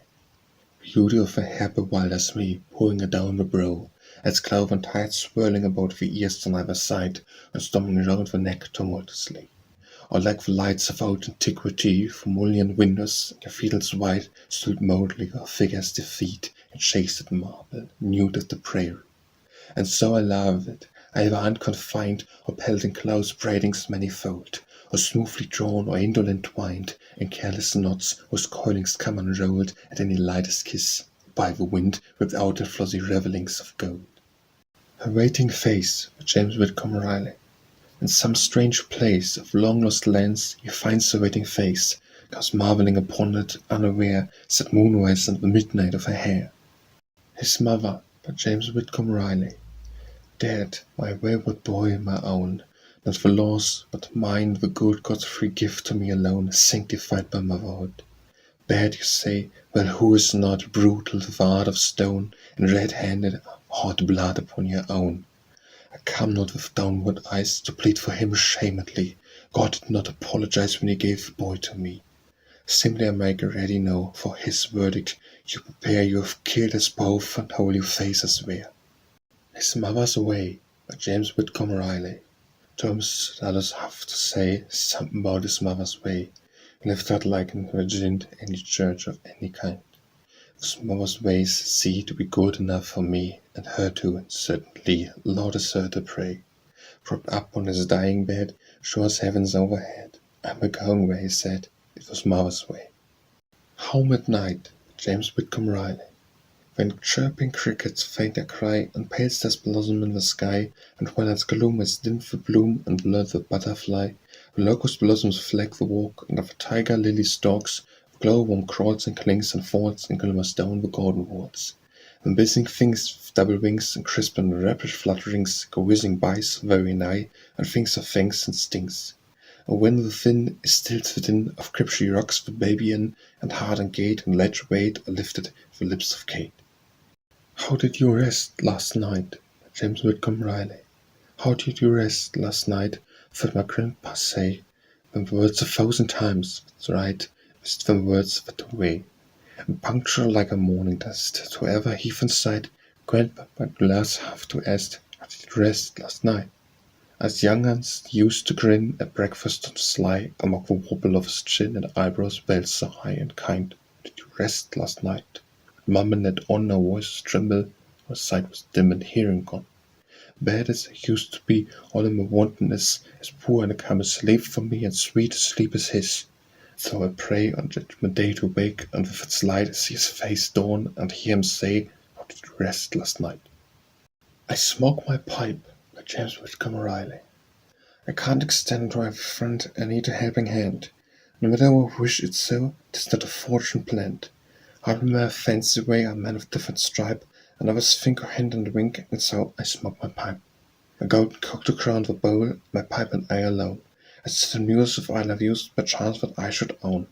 It might be worse to own the purse, whose gladed bowls gripe, and the qualms of stinted elms, and so I smoke my pipe. And if inclined to move my mind, and cast the anchor hope, a puff and breath will put to death the morbid misanthrope that lurks inside, as erosite in standing forms of type, till my birth's in line of worth, and so I smoke my pipe. The subtle stings misfortune things can give me little pain, and the narcotic spell has wrought as quiet in my brain. And I can waste the past and taste so luscious and so ripe, like an elf I hug myself, and so I smoke my pipe. And wrapped in shrouds of drifting clouds, I watch the phantoms of light, the alien eyes from paradise smile on me as I write, and forgive the wrongs that live, as lightly as I wipe every tears that rise here, and so I smoke my pipe. If I knew what poets know, by James Whitcomb Riley. If I knew what poets know, would I write a rhyme of the buds that never blow in the summertime? Would I sing of golden seeds springing up in iron weeds, and of raindrops turned to snow? Did I know what poets do, would I sing a song, set it in the pigeon's coop when the days are long, and found a heart in pain, I'd make it glad again, and the thought should be for true, did I know what poets do. If I knew what poets know, I would find a theme sweeter than the placid flow of a fairy's dream. I would sing of love that lives on the airs it forgives, and the world would better grow if I knew what poets know. And fervent praise of picnics, James Whitcomb Riley. Picnics is fun, it's beauty hard to beat, and beauty I'd rather go to them than eat. A beauty I'd rather go to them than go for Charlotte to the trick dog show. In the dark, James Whitcomb Riley. Oh, the depths of midnight, what fancies haunt the brain, and even the sight of the sleepers is like a stop of pain. A sense of awe and of wonder we never will define, the thoughts that come in the shadows never come in the shine. You're the clock down in the parlor like a sleepless mourner grieves, and the seconds drip in the silence as the rain drips from leaves. And I think of the hands that signal the hours were in the gloom, and wonder what angel watchers wait in the darkened room. And I think of the smiling faces that used to watch and wait till the clock of a clock was answered by the click of the opening gate. And not there now in the evening, morning or noon, not there, to know that they keep the vigil and wait for me somewhere. In the evening, by James Whitcomb Riley. The evening of our days, and the first far stars above glimmer dimmer through the haze, and you eyes of love shall mournfully reward the vanished morns and maze of youth of hearts that hurt in the evening of our days. Shall the hand that holds your own to the twain have thrilled as snow be prepared or cold or grown? Shall I kiss upon your brow forward from its high estate, in all forgetful ways shall we sit apart and wait in the evening of our days? My wife, my life, the room shall enfold as well with vice, and my smile shall be the groom of the gladness of your eyes. Gently, gently as the dew mingles with the darkening maze, I shall fall asleep with you in the evening of our days. In the South, by James Whitcomb Riley. There's a princess in the South, about whose beauty rumours hum like honeybees about the mouth of roses dewdrops falter from. And our hair's like the fine clear mouth of just wine and tropic rivers, and eyes are blue as rifts of paradise. As beauty as may none before kneel daringly to kiss the tips of fingers such as knights of yore had died to lift against their lips, such eyes as might the eyes of gold, of all the stars of night behold, with glittering envy, took lair and dazzling splendor of despair. So I but a minstrel, deaf that weary with the trembling strings of my gallant harp, a warp and weft of rondels such as rapture sing. I look my lyre across my breast, nor stay me till my knee found rest on midnight banks of mud and flower, and of my lady's a lettuce bower. And there, drenched with ethereal dews, and woo with such wondrous art, as well might stanch the songs that ooze out of the mockbird's breaking heart. So light, so tender, and so sweet should be my words that would repeat, a casement on my cradle's side, would blossom as a lily might. Indiana, by James Whitcomb Riley. Our land, our home, the common home indeed, of soil-born children and adopted ones, the stately daughters and the stalwart sons of industry, our greeting and Godspeed. Our home to proudly live for, and if need be proudly die for roars of guns blend with our latest prayer. Sighed men once, now peace, as you look on the land where freed, its harvest all in ocean overflow, poured round with more coasts and billowy gold. Its corn and wine and warm fruits and flowers, we know the exultation where we know, who know, steadfast inheritors, behold the land Elysian, marveling, this is ours. Inscribed, by James Whitcomb Riley. To the elect of love, or side by side, in raptest ecstasy, or sunlight wide, where seas would bear no message to or fro between the loved and lost of long ago. So were I but a minstrel, deft at weaving with the trembling strings of my glad harp, a harp and weft of rondels such as rapture sings. I'd loop my lyre across my breast, nor stay me till my knee found rest, in midnight banks of bud and flower, when of my lady's a lettuce bower. And they had drenched with ethereal dews, and woo her with such wondrous art, as well might stanch the songs that ooze out of a mockbird's breaking heart. So light, so tender, and so sweet should be the words that would repeat. The casement on my cradle's side would blossom as a lily might. Intellectual Limitations, by James Whitcomb Riley. Their own knows lots more than us, they don't know all things. Cause we catch 'em lots of times, even on little small things. One time we asked Ma at the window soon, what's the window doing when it's not a bluein'? Yes, Sunday, that very day, when we were nearly froze out, he asked Uncle where it goes when fire goes out. And then I ran to ask my Pa what way, something funny, I can't say it but say, and he turned to me and say, well, what is it, honey? Jack in the Box, by James Whitcomb Riley. In childish days, so memory, you bring such curious things to me. Laughs to the lip, tears to the eye, and looking on the gifts that lie like broken playthings scattered our imagination's nursery floor. And these old hands once click the key that let Jack's box let upward fly, and that blear-eyed, fur-whiskered elf leap as though frightened at himself, quiveringly lean and stare at me, his jailer laughing there. A child man now, I only know, they call me very old, so will not let me have my way, and uselessly I sit all day here by the chimney jamb and poke the lazy fire, smoke, watch Rev swoop up the flue and chuckle I often do, seeing again vividly Jack in the Box sleep as in glee to see how much he looks like me. They talk, can't hear what they say, but I am glad clean through and through, sometimes in fancying what they are saying, sweet with fancy strays an age back to her childish days. Job Work, by James Whitcomb Riley. Wrote me a rhyme of a present time, and the poet took his pen and wrote such lines as the measer minds hide in the hearts of men. He grew enthusiast as the poets used, so their fingers kissed the strings of some sweet lyre, and caught of fire true inspiration brings, and sang a song of a nation's wrong, of a patriot's galling chain, the glad release that the angel peace has given him again. He sang the lay of religion's sway, where 100 creeps clasp hands, and shout on glee such symphony the whole world understands. He struck a key of monopoly, and sang of a swift decay, and travelled a track of the railway back, with a blithesome roundelay. Of the tranquil bliss of a true love kiss, and painted the picture, too, of the wedded life and patient wife, of a husband fond and true. And sang the joy that a noble boy brings to a father's soul, and lets the wine as a mocker shine stagnated in the bowl. And he stepped his pen in the ink again, and wrote with a riving frown, this is the end, and now, my friend, you may print it upside down. Judith, by James Whitcomb Riley. Her eyes are amber fine, dark and deep as wells of wine, and her smile is like the noon splendor of the day of June. If she saw her low, her face is like a flowery space, the bright meadows, overlaid with light clouds, lulled with shade if she laugh, It is the trill of a wayward whippoorwill of upland pastures, hard echoed by the mockingbird in dim thickets dense with bloom and blurred coilings of perfume. If she sighs, a fire swells for doors as fodels and wan lilies and lush plots of moon-drowned forget-me-nots. And a soft touch of her hand talks her breath to understand what to like not better who. Never rose leaf rinsed with dew, might slip sooth and slips a slow palm, while her lips soon through mine with kiss on kiss, sweet as heated honey is. June, by James Whitcomb Riley. Queenly month of indolent repose, drink her breath in sips of rare perfume. As if a downy lip of clover bloom, and as like a drowsy child in doze the lazy hours away. As the fire throws the shifting shuttle of a summer's loom, and weaves the damask work of gleam and gloom before the listless feet.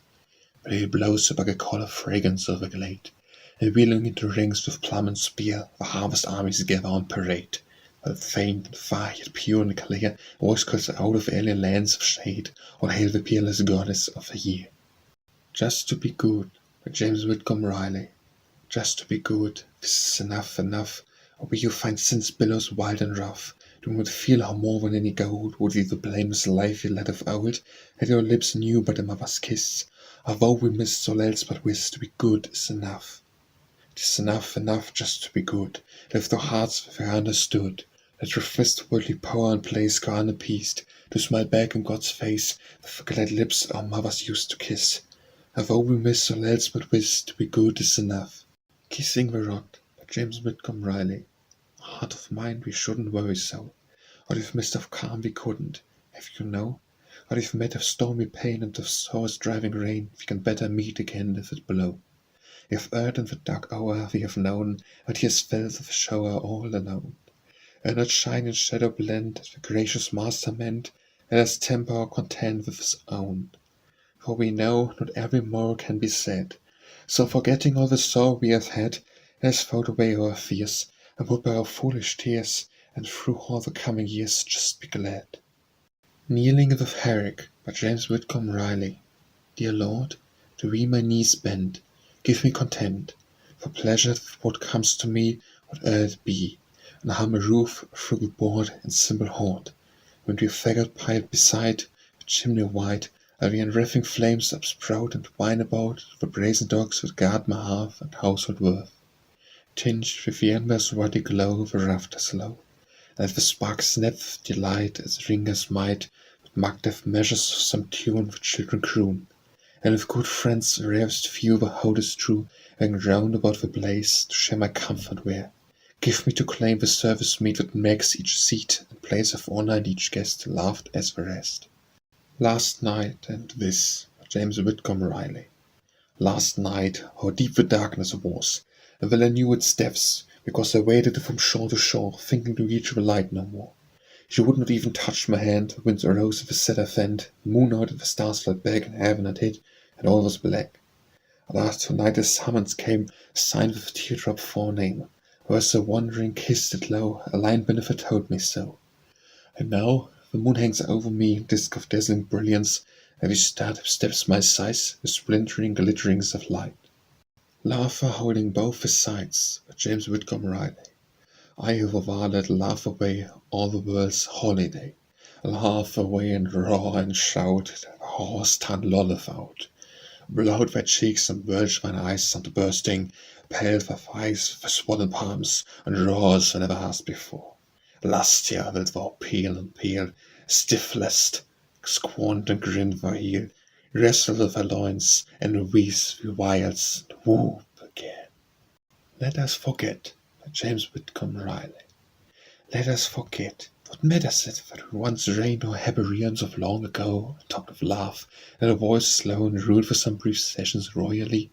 What if we sung or laughed or wept may be? It has availed not anything, and so let it go, by what we may better know, our poor thing is lost to you and me. But yesterday I kissed your lips, did it thrill you not enough to shake the dew from your drenched lids, and missed, with no regret, your kiss shot back, with sharp breaths failing you?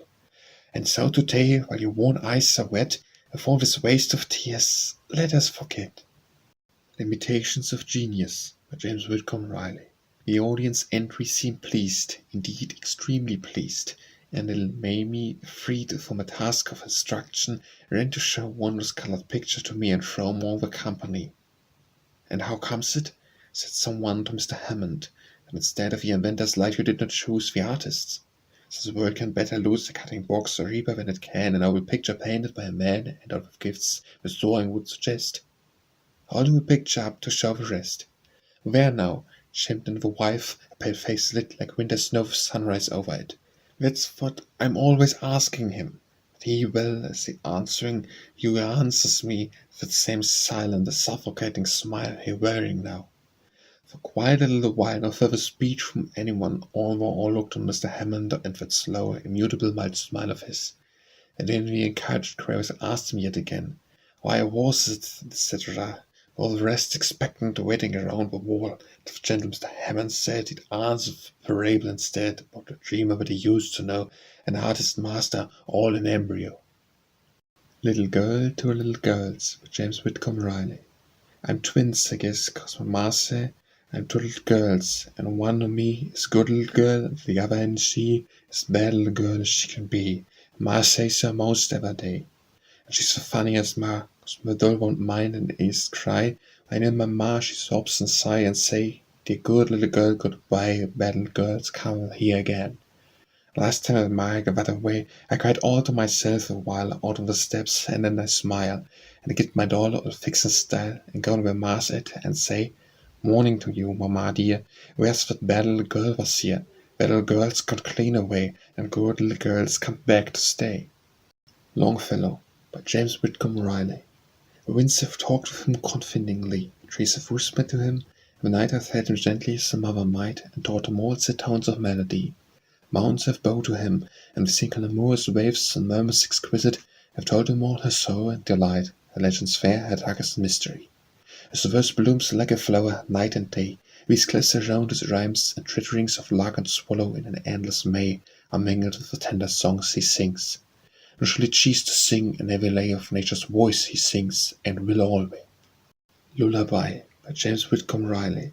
The maples choose the embers of its leaves, of the laggard swallows nestled neath eaves. The moody cricket falters in his cry, "Baby, bye."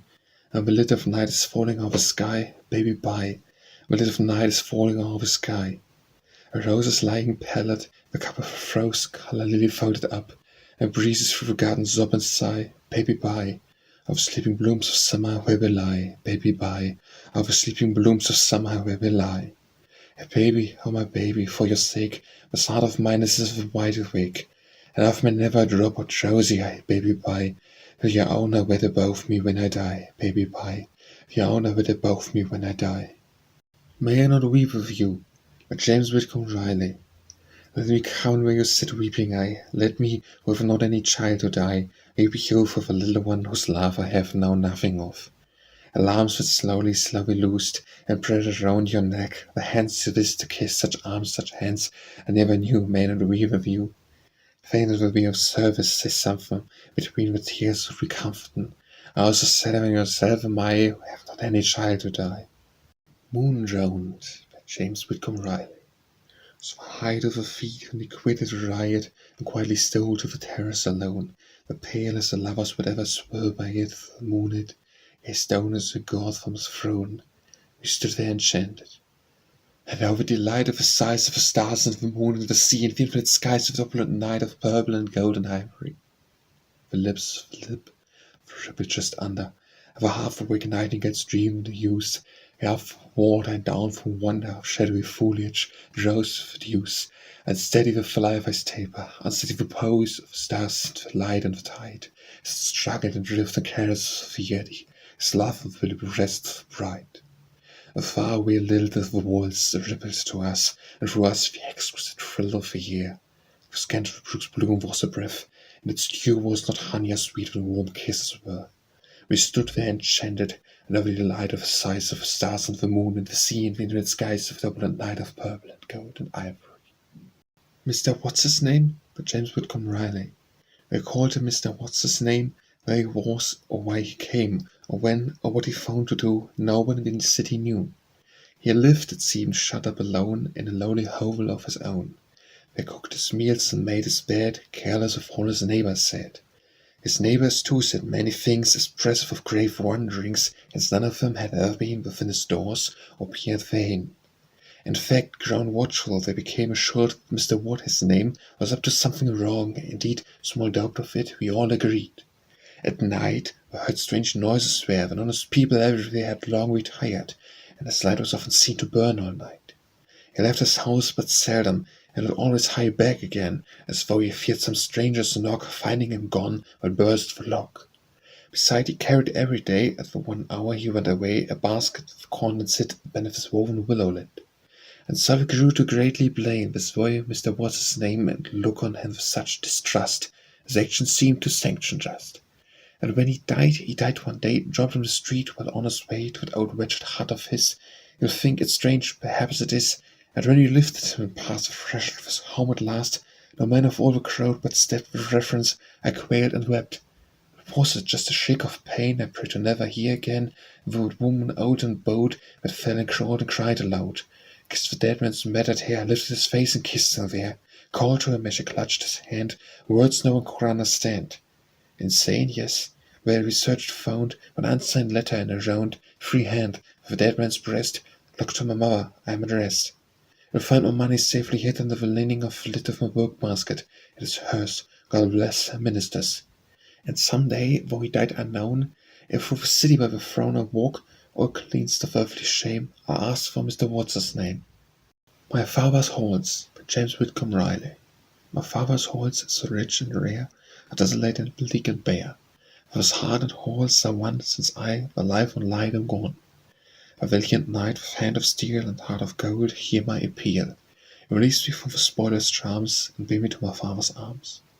My friend, by James Whitcomb Riley. Yes, my friend, I said, be patient. Overheat the skies for dreary and dim and low. The thought of him smited my heart, and then the sun shone out again. Yes, my friend, words brought summer and the birds, all my winter time formed into a running rhyme, and rippled into song, warm, tender, brave, and strong. And so it sings today, so may it sing alway. While waving grasses grow between, and lilies blow their trills of perfume clear as laughter to the ear. At each mute measure end with, still he is my friend. No boy knows, but James Whitcomb Riley. Only things the boys may know, where this and that are thus and so, make the world in the dark and lit, great sun up to lighten it. Boys know new things every day when they study or when they play, and they idle or sow and reap, but no one ever knows when he goes to sleep. Boys who listen, or should at least, may know that the round old earth rolls east, and know that the ice and the snow and the rain, ever repeating the parts again, are all just water. The sunbeams first sit from the earth in the endless first, and pour again till the low streams leap. No boy knows when he goes to sleep.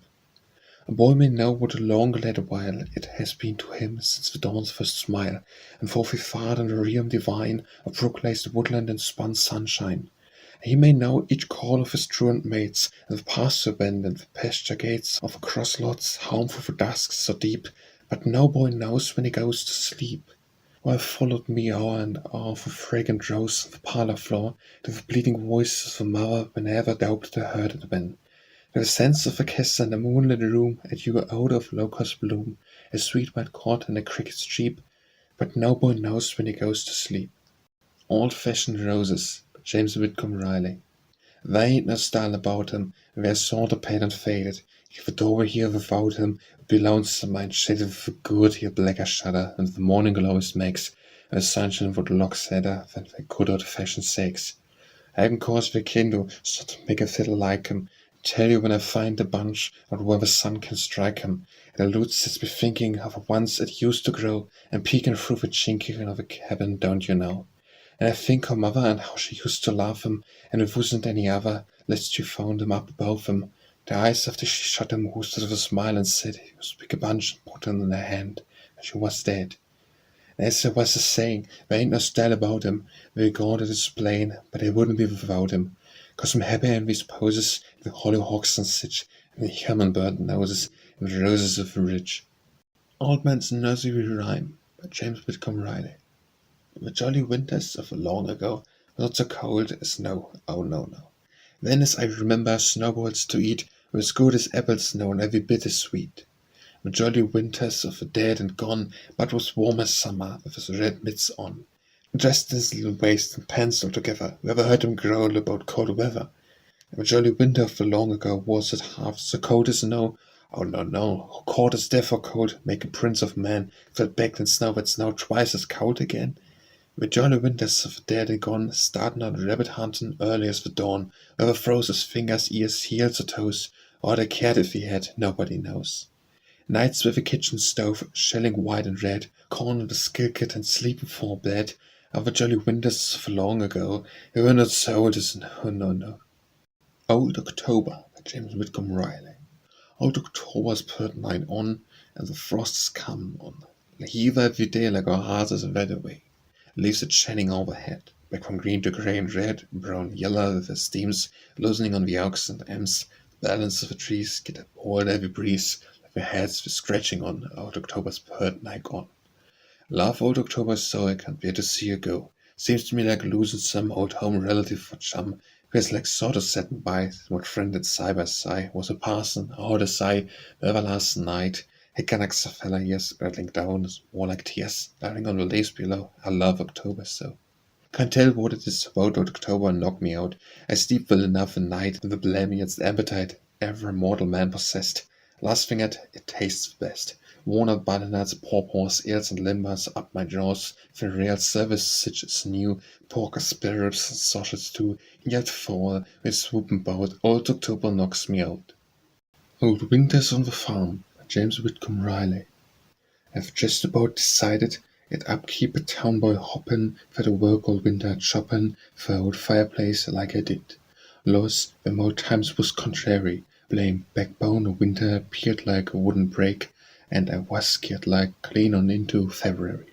Nothing ever made me madder than the pup to stomp in, layin' on extra 4-stick saying, "Gone out and see the shatter." On the Sunny Side by James Whitcomb Riley. High and whoop hooray boys, sing a song of cheer. Here's a holiday boys lasting half a year. Around the world and half a shadow we have tried, now we wear the laughers on the sunny side. Pigeons coo and mutter, strutting high aloof, as the sunbeams flutter through the stable roof. Hear the chickens cheep, boys, and the hen with pride, clucking them to sleep, boys, on the sunny side. Hear the clicking grenier, hear the kettle moo, hear the horses whinny, looking out at you. Of a hitching block, boys, grandly satisfied, see the old peacock, boys, on the sunny side. Robins in the peach tree, bluebirds in the pear, blossoms over each tree in the orchard where. All the world's enjoy, boys, glad and glorified as a romping boy, boys, on the sunny side. Where's a heart as mellow, where's a soul as free, where's any fellow we would rather be? Just ourselves or none, boys, world alone and wide, laughing in the sun, boys, on the sunny side. Only a Dream by James Whitcomb Riley. Only a dream. Her head is bent over the keys of the instrument, her trembling fingers go astray in a foolish tune she tries to play.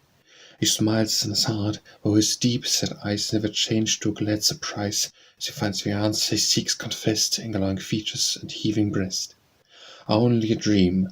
The feat is grand, and 100 hearts at her command. She takes no part, for her soul is sick, for cat's art than the serpent's trick. She summer fears she would like to fling her sins away as a robe, and spring up like a lily pure and white, and bloom alone for him tonight. Only a dream that a fancy weaves, the lids unfold like a rose's leaves, and their praised eyes are moist and mild, so prayerful eyes of a drowsy child. Does she remember the spell we once wrought in the past a few short months? Hardly not, yet her lover's eyes never changed to the glad surprise. Only a dream.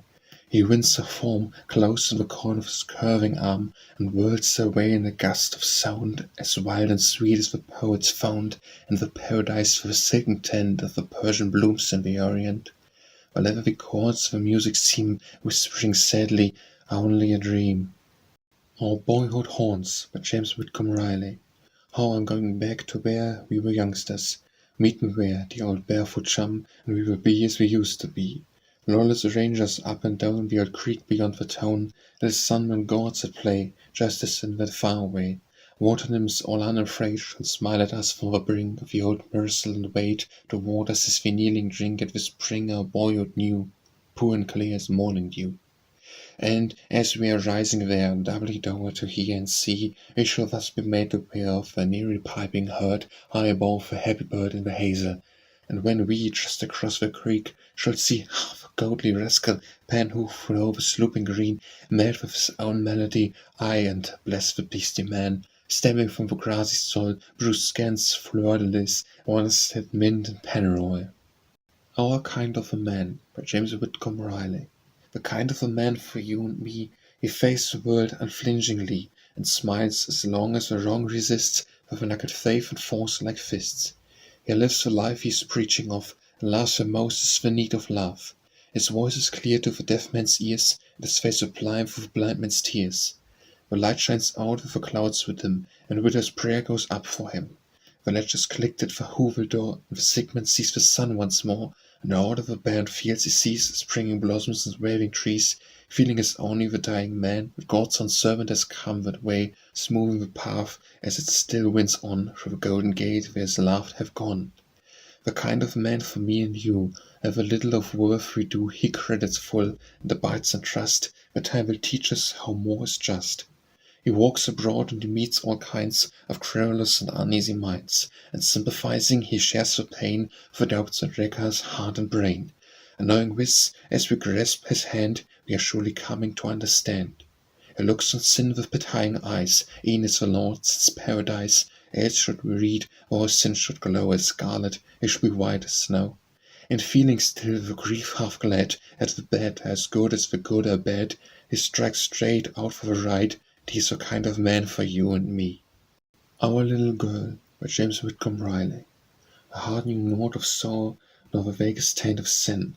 'Twas an ever-blooming blossom of a purity within. The hands knew only touches of a mother's gentle care, and the kisses and caresses through interludes of prayer. Baby feet that journey such little distance here, we could have found no briars in the path to interfere. The cross she carried could not wear her hair, we know, for it lay as lightly on her as a shadow on the snow. And yet the way before us, our empty now and drear, even the dews of roses seem as dripping tears for her. And the songbirds all seem crying, as winds cry in the rain, all sobbingly, we want, our little girl again. Our Own, by James Whitcomb Riley. Walk here with us, hand in hand, we gossip knee by knee, tell us all that we have planned, of all their joys to be, and laughing leave us, and today, or desolate we cry across wide waves of voices' graves, goodbye, goodbye, goodbye. Out of a Hiverware, by James Whitcomb Riley. Out of a Hiverware into the yon, the land where the Lord's love rests upon, where one may rely on the friends he meets, with smiles who greet him along the streets. If a mother had left you years ago, will lift her hands with folded so, put them about you with all the love and tenderness you are dreaming of. Out of Hiverness into the yon, where all of the friends of your youth have gone, and the old schoolmate that laughed with you will laugh again as he used to do, running to meet you with such a face as lights like a moon with wondrous place where God is living and glad to live, since he is the master and may forgive. Out of Highway into the yon, stay the hopes we are leaning on, you, divine, with your merciful eyes, looking down from the faraway skies. Smile upon us and reach and take our worn souls home for the old home's sake. And so, amen, for our all seems gone out of the highway into the yon. Out of the eyes of gladness, by James Whitcomb Riley. The voice of one hath spoken, and the bended reed is bruised. The golden bowl is broken, and the silver cord is loosed. Of the eyes of gladness the lids of sorrow fall, and the light of mirth is darkened under the funeral pall. The hearts that throb with rapture and dreams of the future years, awakened from the slumbers and the visions drowned in tears. Two buds of the boughs and the morning's twin buds of the smiling sun, and the frost of death has fallen and blighted the bloom of one. One leaf of life still folded has fallen from the steam, leaving the simple teaching where still are two of them.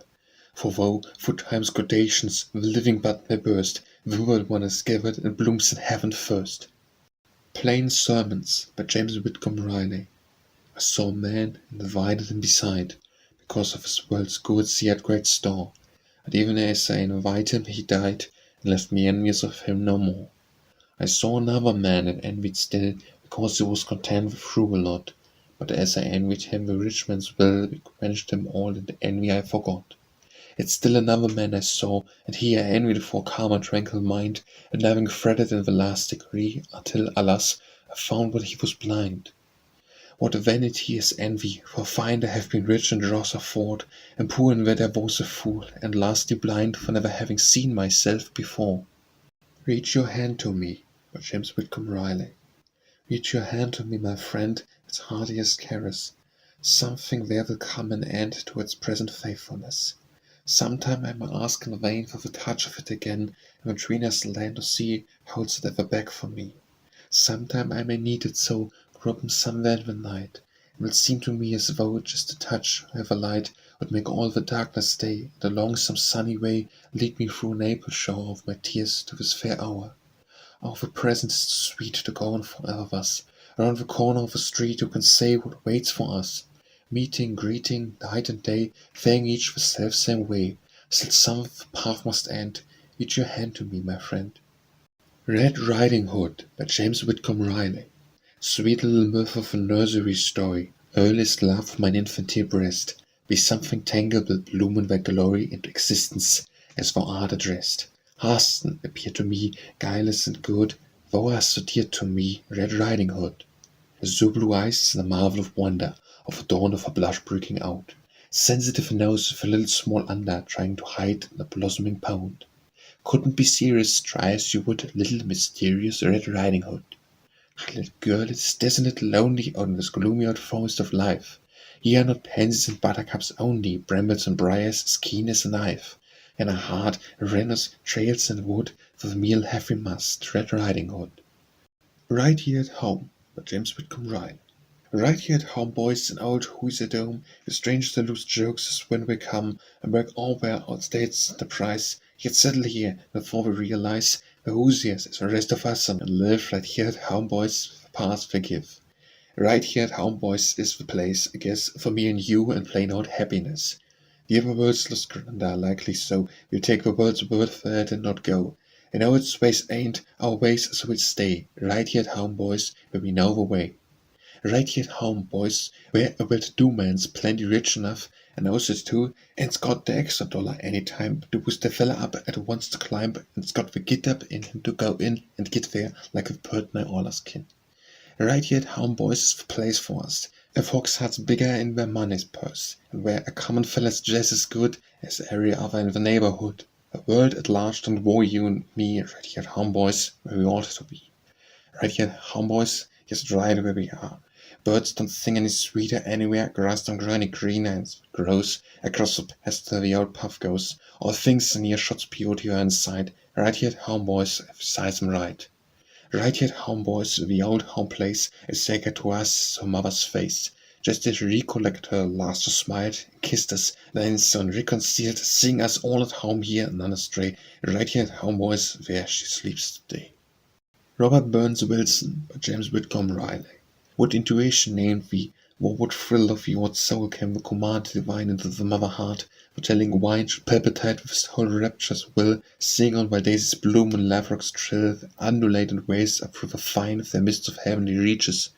A pure line falls, the dew of anthems crying still, sweeter since the Scotch singer raised his voice therein, and quiet of every stress of earthly ache and longing and despair, knew certainly each simple thing he praised was not less worthy for its lowliness than any joy of all the glory rare.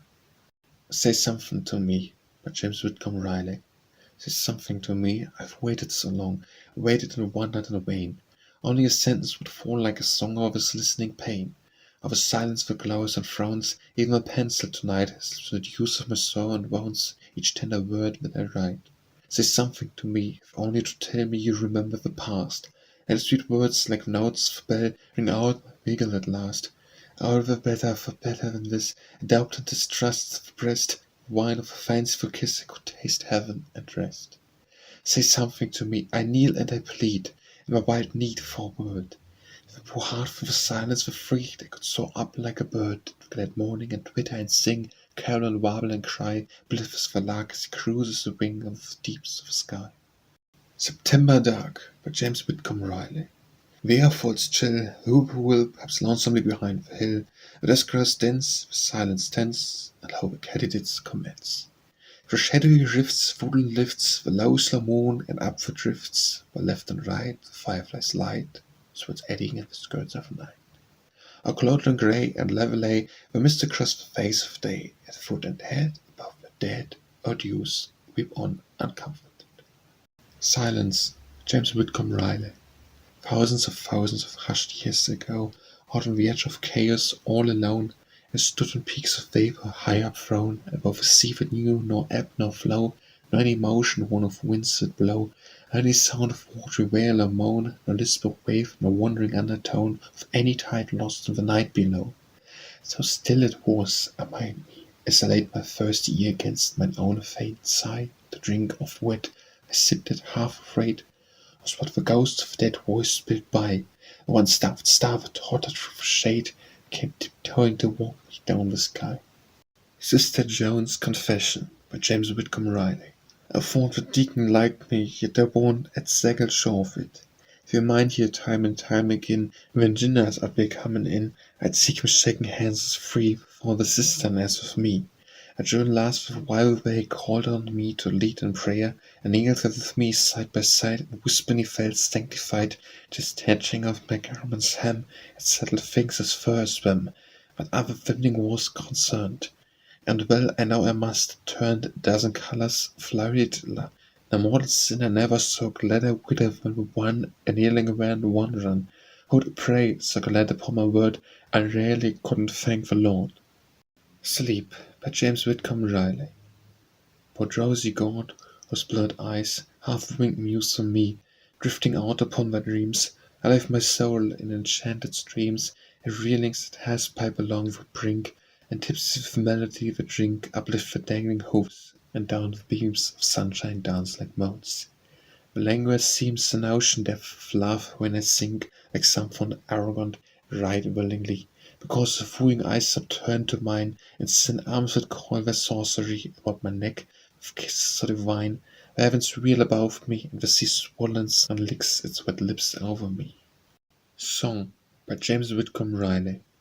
Why do I sing, tra-la-la-la-la, glad as a king, tra-la-la-la-la?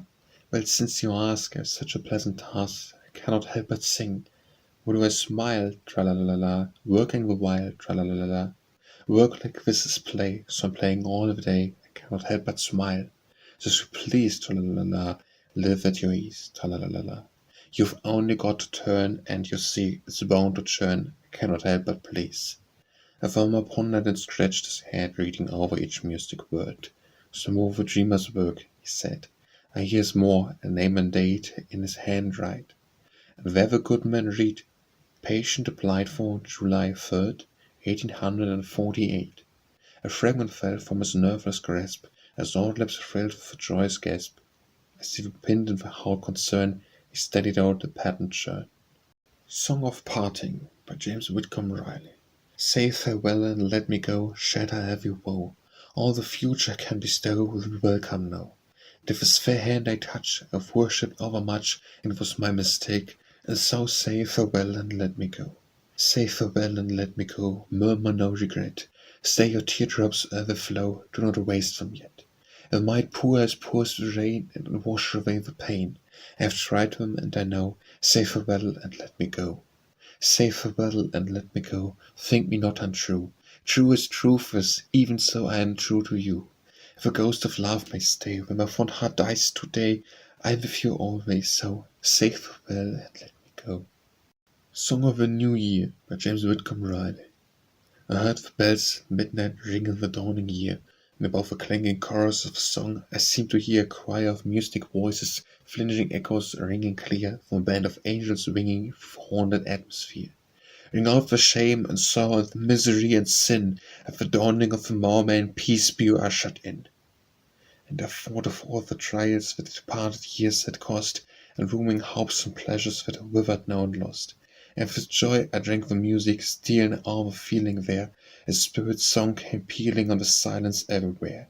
Ring out the shame and sorrow and the misery and sin, at the dawning of the morn peace be ushered in.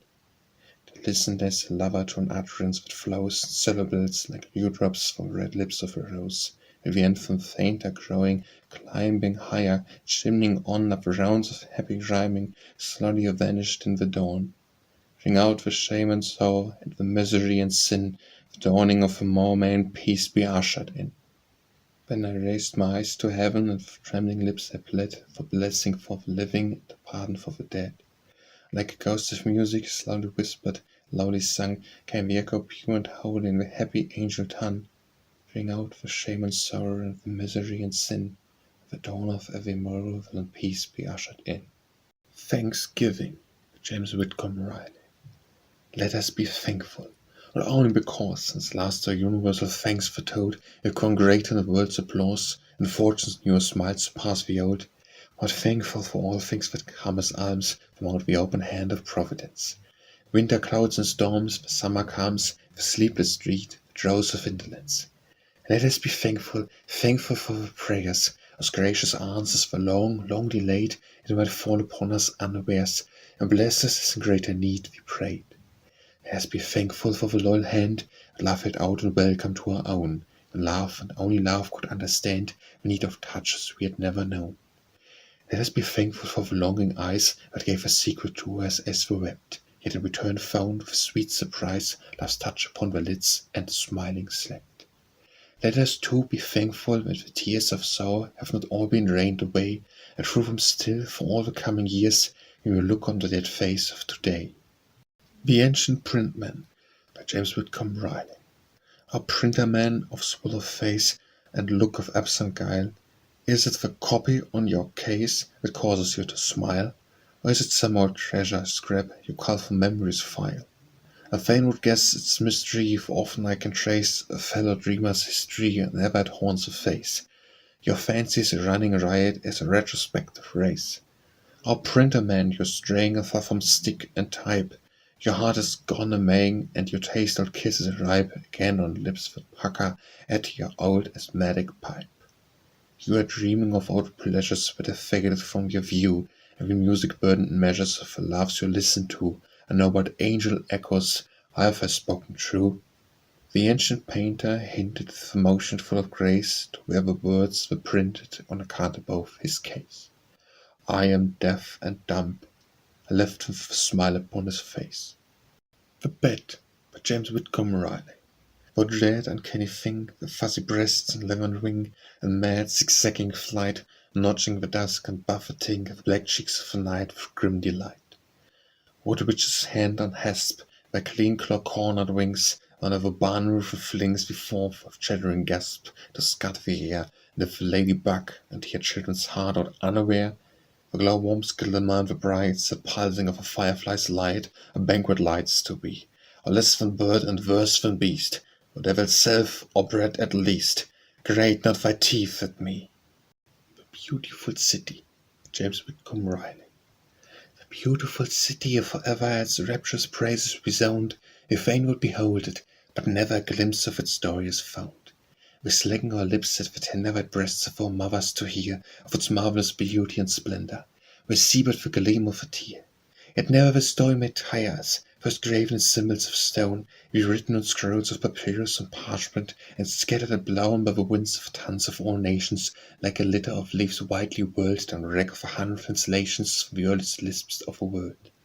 We compass the earth and the ocean from the Orion's uttermost light to where the last ripple in motion lips them of the skirt of the night. But the beautiful city awaits us, no spire of its glints in the sun, no glad-bannered battlement shades us when all our journey is done. Where lies it? We question and listen, we lean from the mountain or mast, and see but dull earth of a glistens of seas inconceivable vast. The dust of the one blurs our vision, the glare of the other our brain. No city nor island loosen, and all of land of a main. We kneel in them fanes with the thunders of organs tumultuous roll, and the longing heart listens and wonders, and the eyes look aloft from the soul. As Shenzen grows fainter and fainter, it swoons wholly away and is dead. Our eyes only reach with the pain that is dead and is saint overhead. The beautiful city, or mortal, their hopeful honor and thy quest, pass down through the green grassy portal that leads to the valley of rest.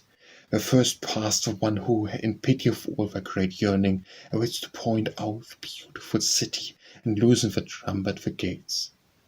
The best is good enough, by James Whitcomb Riley. I quarrel not with destiny, but make the best of everything. The best is good enough for me. Leave discontent alone, and she will shut her mouth and let you sing. I quarrel not with destiny. I take some things or let them be. Good gold has always got the ring. The best is good enough for me. Since fate insists on secrecy, I have no arguments to bring. I quarrel not with destiny. A velvet goes haw for glee. I find he hasn't got foot's wing. The best is good enough for me. One only knows so needs. Here's all of distributing. I quarrel not with destiny. The best is good enough for me. The Best Times by James Whitcomb Riley. And old folks with us young like us, little as you and me, and thus the best times with us are ever going to be. The Blossoms on the Trees by James Whitcomb Riley. Blossoms crimson, white or blue, purple, pink, and every hue, with sunny skies to tintlings drone and dusky drops of dew. I praise you all wherever found, and love you through and through. But blossoms on the trees, if your breath upon the breeze, there's nothing all the world around as half as sweet as you. Could a rhymer only ring all the sweetness to the less, all the kisses clustering and juicy used to bees, would if the rhymes win and sing the blossoms on the trees, or blossoms on the trees, he would twitter, trill and coo, have as sweet such songs as these, not as sweet as you, for you are blooming melodies the eyes may listen to. The Boy Lives on Our Farm by James Whitcomb Riley. The boy lives on our farm, he's not afraid of horses none. He can make 'em loop or trot, a wreck, a pace or run. Sometimes he drifts to horses, when he comes to town and brings a wagon full of tatters in and roast ears and things. To horses a team, he says, when you drive a hitch, a rides on the near horse, I guess, off, don't know which. The boy lives on our farm, he told me too, and he can see, looking at the feet, how old the horses to a T. I'd be the gladdest boy alive if I knowed much as that, and could stand up like him and drive, and just push back my head, like he comes scallooting through our alley with one arm a waving, fare you well to you, the boy lives on our farm. The Boy Patriot by James Whitcomb Riley. I want to be a soldier, a soldier, a soldier. I want to be a soldier with a saber in my hand, or a little carbine rifle or a musket on my shoulder, or just a snare drum snarling in the middle of a band. I want to hear, high overhead, your flag flap her wings, while all the army following in chorus cheers and sings. I want to hear the tramp and jar of patriots a million, as gaily dancing off to war as dancing a cotillion. I want to be a soldier, a soldier, a soldier. I want to be a soldier with a saber in my hand, or a little carbine rifle or musket on my shoulder, or just a snare drum snarling in the middle of a band. I want to see the battle, the battle, the battle. I want to see the battle and be in it to the end. I want to hear the cannon clear their throats and catch the prattle of all the pretty compliments the enemy can send. And then I know my wits will go, and where I shouldn't be. And where's the spot in any fight that you must search for me? So when our foes have had their fill, for I'm among the dying, to see the old flag flying still, I laugh to leave her flying. I want to be a soldier, a soldier, a soldier. I want to be a soldier with a saber in my hand, or a little carbine rifle or a musket on my shoulder, or just a snare drum snarling in the middle of a band. The Boy's Candidate by James Whitcomb Riley. Last time at Uncle Sidney's come, he bring the watermelon home, and half the boys in town came tugging after him. And he says, and he added, gracious me, his boy house fell down. The Boys by James Whitcomb Riley. Where are we? Our friends of my childhood enchanted, with clear laughing eyes looking back in my own, and warm chubby fingers my palms have so wandered, as when we raced over pink pastures of clover, our cocktails were and the bumblebees strown. Have the breezes of time blown their blossomy faces forever adrift on the years that have flown? Am I never to see them run back to the places where over the meadow in sunshine and shadow the meadowlarks trill and the bumblebees drone? Where are we? Dim with the dust lies the clover, the whippoorwill's call has a sorrowful tone, and the doves have wept at it over and over. I want to glad luster of youth and the cluster of faces asleep with the bumblebees drone. The Brook Song by James Whitcomb Riley. Little brook, you have such a happy look, such a very merry manner as you swerve and curve and crook. Your ripples one and one reach each other's hands and run like laughing little children in the sun. Little brook, sing to me, sing about the bumblebee that tumbled from a lily bell and grumbled mumblingly, because he wet the film of his wings and had to swim, the water bugs raced round and laughed at him. A little brook sing a song of leaf that sailed along down the golden braided centre of your current swift and strong, and dragonfly that lit on the tilting rim of it, and rode away and wasn't scared a bit. And sing how often glee came a truant boy like me, who loved to lean and listen to your lilting melody, with a girdle and refrain of your music in his brain, wrote a happiness as keen to him as pain. And the brook laugh and leap, do not let the dreamer weep, sing him all the songs of summer till he sinks in softest sleep, and it sings soft and low through his dreams of long ago. Sing back to him the rest he used to know. The Clover by James Whitcomb Riley. Some sings of a lily and daisy and rose, the pens and pinks the summertime froze in a green grassy lap of a meadow that lays, blinking up at the skies through the sunshiny days. And waters the lily and all of the rest, flowers to a man with a heart in his breast, was still brimming full of the honey and dew of the sweet clover blossoms his babyhood knew. And never set eyes in a clover field, no, or fool round the stable, or climb in the mow. And my childhood comes back just as clear and as plain as the smell of a clover I am sniffing again. And I wander away in a barefooted dream, where I tangle my toes in the blossoms that gleam with the dew of the dawn of the morning of love, and wept o'er graves that I'm weeping above. And so I love clover, it seems like a part of the sacred sorrow and joys of my heart. And wherever it blossoms, or violet me bow, and thank the good God as I'm thanking him now. And I pray to him still for the strength when I die, to go out in the clover and tell it goodbye, and lovingly nest my face in its bloom, and my soul slips away on a breath of perfume. The curse of the wandering foot, by James Whitcomb Riley. All hope of rest withdrawn me, what dread command hath put this awful curse upon me, the curse of the wandering foot. Forward and backward and viver, and hiver and yon again, wandering ever and viver, answer them, good Amen. The blue skies afar me, the bleak fields near below, where the mother that bore me, were grave in the snow, glad in her through of the coffin, the sad eyes frozen shut, had wept so often, often, the curse of the wandering foot. Here in your mouths I care not whatsoever you think, good folk many who dare not give me to eat and drink. Give me to sup of your pity, feast me on prayers, or you met are your Christ in this city, he would fare forth with me. Forward and onward and viver, hiver again and yon, with milk for a drink together and honey to feed upon. No hope of rest withdrawn us, since one Father put the blessed curse upon us, the curse of a wandering foot. The Days Gone By James Whitcomb Riley. Of the days gone by, of the days gone by, the apples and the orchard and the pathway for the rye, the chirp of a robin and the whistle of a quail, as he piped across the meadows sweet as any nightingale. And the bloom was in the clover, and the blue was in the sky, and my heart brimmed over in the days gone by. And the days gone by, where my naked feet were dripping, where the honeysuckle tangles of water lilies dipped, and ripples of the river lipped moss along the brink, with the placid eyes and lazy-footed cattle came to drink, and the tilting snipe stood fearless of a truant's wayward cry, and the splashing of a swimmer in the days gone by. Oh, the days gone by, oh, the days gone by, the music of a laughing lip, the lust of the eye, the childish faith in fairies and Aladdin's magic ring, the simple soul reposing, glad belief in everything, when life was like a story, holding neither sob nor sigh, in the golden olden glory of the days gone by. The Dead Lover by James Whitcomb Riley. Time is so long when the man is dead, summer ensues, and the room is made very clean, and the light is shed soft through the window shade. Yesterday I thought, and know just how the bells will sound, that the friends will talk and the sermon go, and the hearsaws bow and bow. This is today, and I have no thing to think of, nothing whatever to do, but to hear the throb of the pulse of a wing that wants to fly back to you. The Drum by James Whitcomb Riley.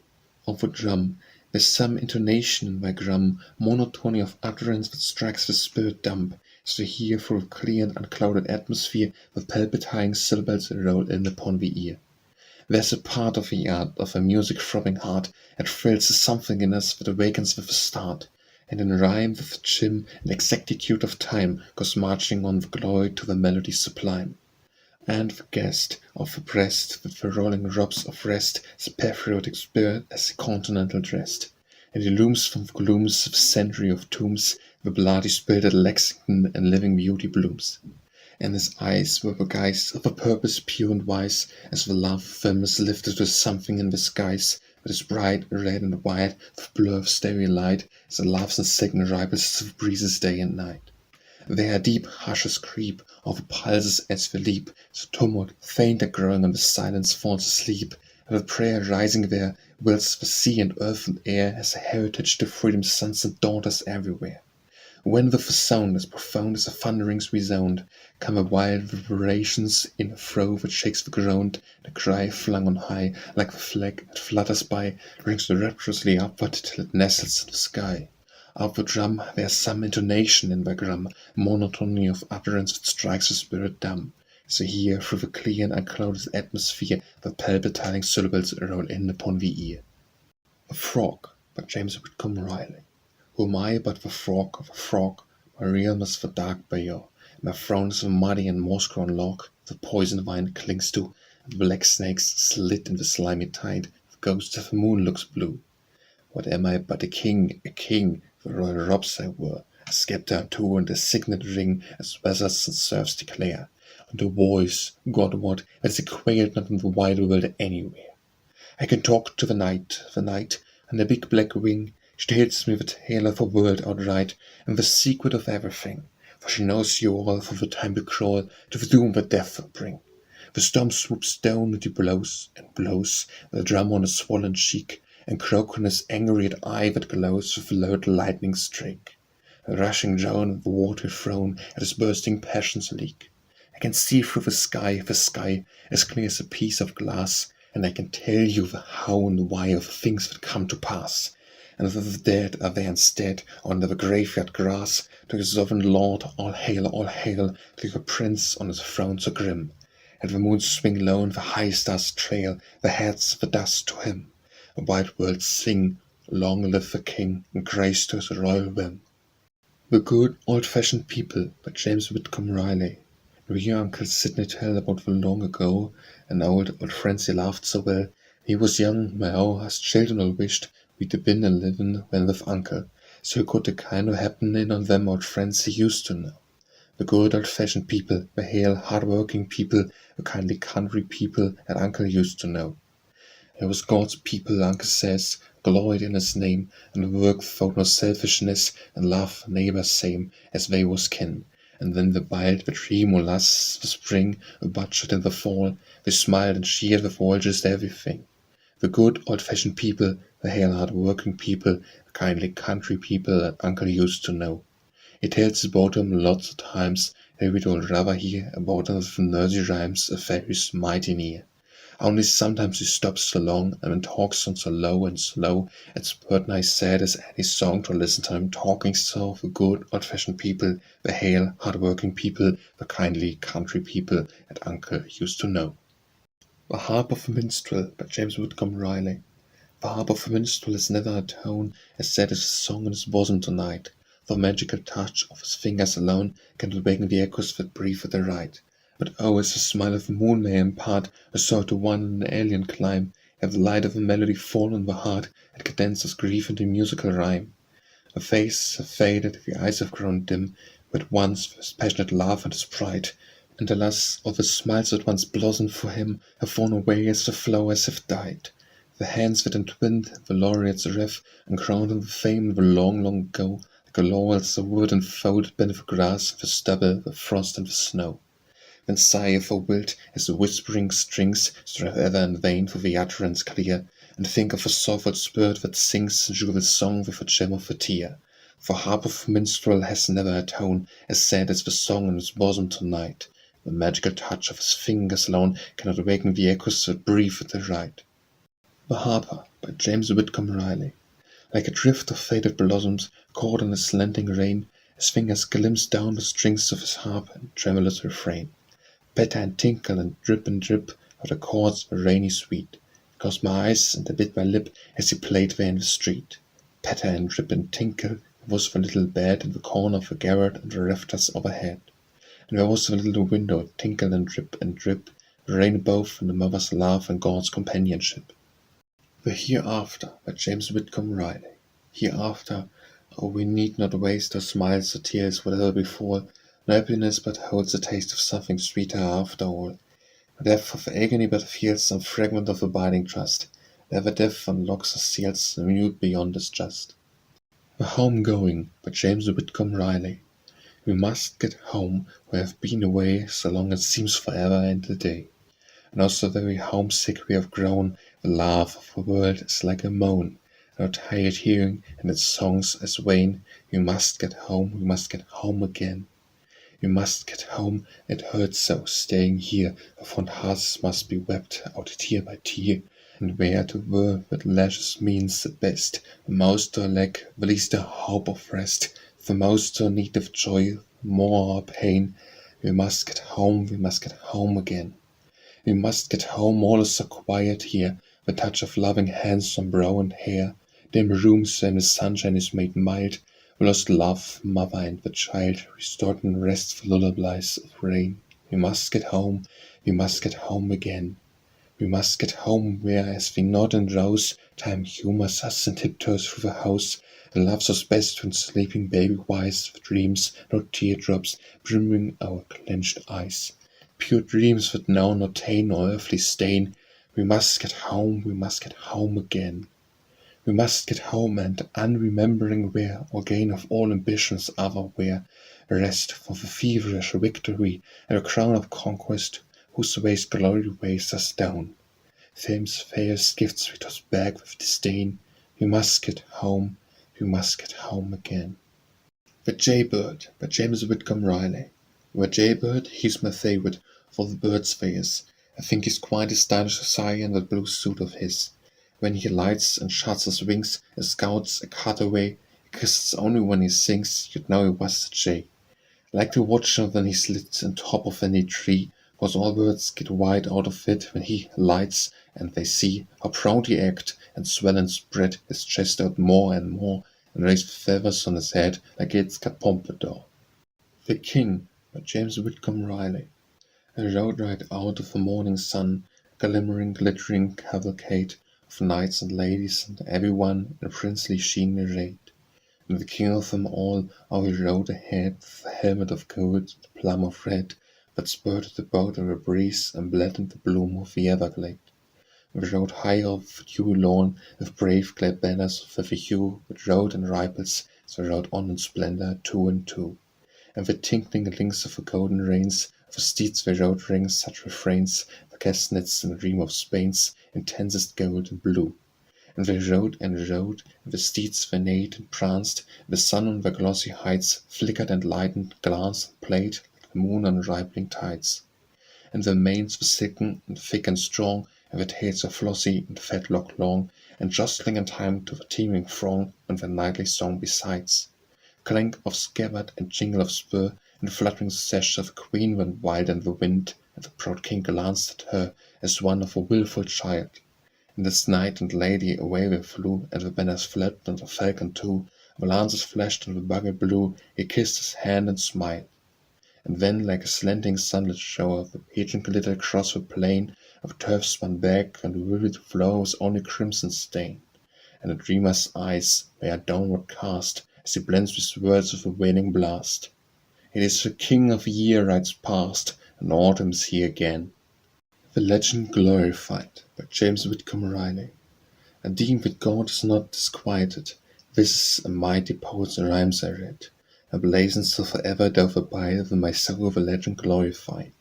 No awful tempest found overhead, I deem that God is not disquieted. The faith that trembles somewhat yet is sure, through storm and darkness for ways secure. Bleak winters when the naked spirit hears the break of hearts through stinking sleet of tears. I deem that God is not disquieted. Against all stresses am I clothed and fed. Nay, even the fixed eyes and broken breath have he dipped down the tides of death. No any friend be left, no prayer be said. I deem that God is not disquieted. The Little Coat by James Whitcomb Riley. Here's as a ragged roundabout, and the pockets inside out. See his penknife lost to use, rusted shut with apple juice. Here with marbles, top and string, his deadly devil sling, with its rubber limp at last, the sparrows of the past. Beeswax buckles, leather straps, bullets, and a box of claps. Not a thing of all, I guess, but trace some waywardness. E'en with tickets, blue and red, with Bible verses said, such as this his memory kept, Jesus wept. Here's a fishing hook and line, tangled up with wire and twine, dead angle worms, and some slugs of lead and chewing gum, blend with scents that can but come from the oil of rhodium.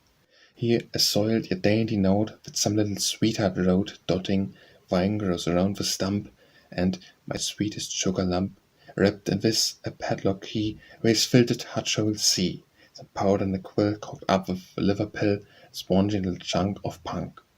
Here's the little code that, oh, I see we've censored so, and years calling dear, back, come back, and never fear. You may wander where you will over orchard, field, and hill, and will kill the birds, do anything that pleases you, of this empty cloud of his. Every tattoo worth a kiss, every stain is pure and stared as the white stars overhead. And pockets harms the way of the little hands that play know no more, what absent was, beaten us. The Lost Kiss by James Whitcomb Riley. I put by the half-written poem, for the pen idle trailed in my hand, read on, had there words to complete it, would read it, or would understand. The little bare feet on the stairway, and a faint smothering laugh in the hall, rail or lisp on the silence, crept to me over it all. So I gathered it up, where was broken the tear-faded thread of my theme, telling how, as one night I sat writing, a fairy broke in on my dreams, a little inquisitive fairy, my own little girl with the gold of the sun in her hair, with your blue eyes, fairies of old.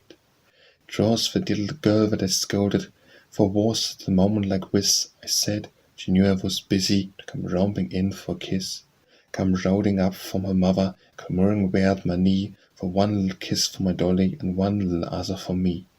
God pity the heart repelled her, the cowed hand that turned her away, and take the lips that denied her this answerless prayer of today. Take, Lord, from my memory forever the pitiful sob of despair, and the patter and trip of little bare feet, and the one piercing cry on the stair. I put by the half-written poem with the pen idle tread in my hand, writes on, the road to complete it, would read it, I would understand. The little bare feet on the stairway, and the faint smothering laugh in the hall, real low lisp on the silence, crept to me over it all. The Lost Path by James Whitcomb Riley. Along we walked, her fingers knit together, and swaying listlessly as might a swing, wind and Cupid dangled in the weather of some sun-flooded afternoon of spring. Within the clover fields the tickled cricket laughed lightly as they loitered down the lane, and from the covert of a hazel thicket a squirrel peeped and laughed at them again. The bumblebee that tipped the lily vases along the road sat in the shadows dim, and following the blossoms of her faces, as though the sweets must needs be shared with him. Between the pastures bears wandering cattle stared wistfully, and from the mellow beds shook out the welcoming whose dreamy rattle fell swooningly away in faint farewells. And though at last the gloom of night fell o'er them, and folded all the landscape from their eyes, only now the dusky path before them was leading safely on to paradise. The Lost Thrill by James Whitcomb Riley. I grow so very somewhere of all things that love and loving have vouchsafed to me, as now I dreamed of sweets of ecstasy am I possessed of, the cares that clings, the lips that mix with mine of murmurings, and language may interpret the free unfettered brood of kisses, hungrily feasting in swarms on honeyed blossomings of passion's fullest flower, for yet I miss the essence that alone makes love divine, the subtle flavouring no tang of a sweet wine of melody may here define, as something found and lost in the first kiss a lover ever poured through lips of mine. The 9 Little Goblins by James Whitcomb Riley. All climbed up on a high-board fence, 9 little goblins with green glass eyes, 9 little goblins that had no sense, and couldn't tell copper from cold mince peas. All climbed up on the fence and said, I asked them what they were staring at. And the first one said, as he scratched his head with a queer little arm that reached out of his ear and rasped its claws and his hair so red, this is what his little arms for. He scratched instead, and the next one said, on earth do you scratch your head? He laughed like the scratch of a rusty hing, laughed and laughed, his face grew black, and he choked the final twing of his stifling laughter. He fumbled his bag, fist grew up on the end of his tail, the breath came back to his lips so pale. And the third little goblin leered round at him, and there were no lights in his eyes at all, and he clucked one eye, and he says he, what is the style of his socks this fall? He clapped his heels and decided to see that he had hands where his feet should be. when the board-faced goblin, grey and grim, bowed his head and saw him slip his eyebrows off as I looked at him and paced them over his upper lip, when he moaned in remorseful pain, would I to my brows again. And then the whole of the goblin band rocked on the fence top to and fro, and clung in a long row, hand in hand, singing the songs that we used to know, singing the songs that the grandsires sang in the goo-goo days of the goblin town. And ever they kept their green-glass eyes fixed on me with a stony stare, till my own grew glazed with the dread surmise, my head whooped up on my lifted hair, and I felt the heart in my breast snap too. You've heard the lid of the snuff-box too, and they sing, "You're asleep with the board fence and the goblin with green-glass eyes. It's only a vision the mind invents of the sup of cold mince pies. You're doomed to dream this way," they said, "and you shouldn't wake up till you're clean plump dead." The Old Days by James Whitcomb Riley. The old days, the far days, were over the and fair. The old days, the lost days, how lovely we were. The old days of morning with the dew drench of the flowers and the buds and blossoms of those old days of ours. It was a real gold, spendthrift summer flung. It was a real song, bird or poet sung. It was never censor when only honest praise. All things were worthy of it in the old days. The bide were true friends, the first, the best, where clings the green grass, close with the rest. Would they were here? No. Would we were where? The old days, the lost days, how lovely they were. The Old Guitar by James Whitcomb Riley. Neglected knows the old guitar, and mouldering into decay, fretted with many rifts and scar, but the dull dust hides their way. How the spider spins a silver star in its silent lips today. The keys sewed only nerveless strings, the sinews of brave old airs, a pulse the snow. The scarf it clings so close here declares a sad regret in its revellings and faded hue it wears. But the old guitar, with lenient grace, has cherished a smile for me. Its features hint the fair face that comes with the memory of a flower and perfume haunted place and the moonlit balcony. Music sweeter than words confess, of a minstrel's powers invent, thrilled here once at the light caress of the fairy hands that lent, with excuse for kiss I press on the dear old instrument. A rose of pearl with a jeweled stem still blooms, and the tiny sets in the circle all are here, the gems and the keys and the silver frets. But the dainty fingers that danced over them, alas for the heart's regrets. Alas for the loosened strings today, the wounds of rift and scar. On the worn-out heart was a roundelay and thread of stronger bar, that fate weaves on through a dull decay, like that of a old decay. The Old Haymow by James Whitcomb Riley. The old haymows the place to play with boys when it's a rainy day. We could rather be up there than down in town or anywhere. They play in our stable of the good old hay, so dry and soft, and fields so fine and smells so sweet, I most forget to go and eat. And one time, once they did forget to go till dinner was so late, and they had short cake and but he hooked up the piece more safe for me. And I wouldn't let him play no more in our haymow where I kept store, and got hen eggs to sell, to the cackle and old hen out too. And then when Auntie she was here, visiting from the restless deer, and bring my little cousin, he can come up there and play with me. And after a while, when Barty bets, they can't turn no Somersets, let him come up, if he can, act halfway like a gentleman. The Old Home by the Mill by James Whitcomb Riley. This is the old home by the mill, for we still call it so, although the old mill roof and still has all gone long ago. The old home, vow, and old folks, and the old spring, and a few old cattails, weeds, and hardy jokes is left to welcome you.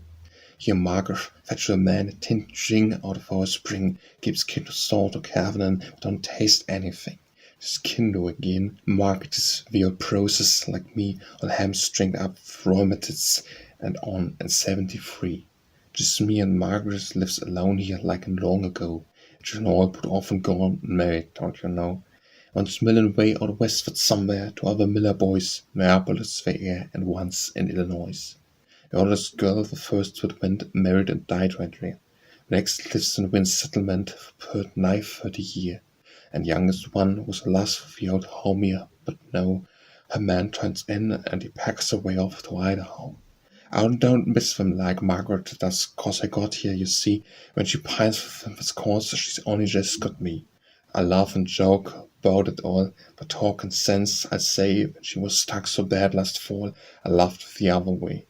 I ain't so faithful impressed about dying, but ever thought it was only second best when us two come to die. I thought when your prose full of Margaret died, you see, I just crawl in my grave with green grass over me. The Old Retired Sea Captain by James Whitcomb Riley. The old sea captain has sailed the seas so long, the waves at mirth, the waves gone wild on the crests of these, were his near playmates from birth. He has loved both the storm and the calm, because they seemed as his brothers twain. A flapping sail was his soul's applause, and his rapture a roaring main. But now like a battered hulk seems he, cast high on a foreign strand, where fields and port, as it need must be, in the stay of a daughter's hand, at every round of listless hours, is piped in the languid air, the grass, the trees, and the garden flowers, and the strange earth everywhere. And so betimes he is restless here in this little inland town, with never a wing in the atmosphere but the windmills up and down. His daughter's home in this peaceful vale, and his grandchild twixt his knees, but never the hail of a passing sail nor the surge of the angry seas. He quits his pipe and he snaps its neck, would speak, though he calls instead, then paces the pork like a quarterdeck, the reeling mast overhead. How the old sea captain's cheeks glow warm and his eyes gleam grim and weird, as he mutters about like a thunderstorm in the cloud of his beetling beard.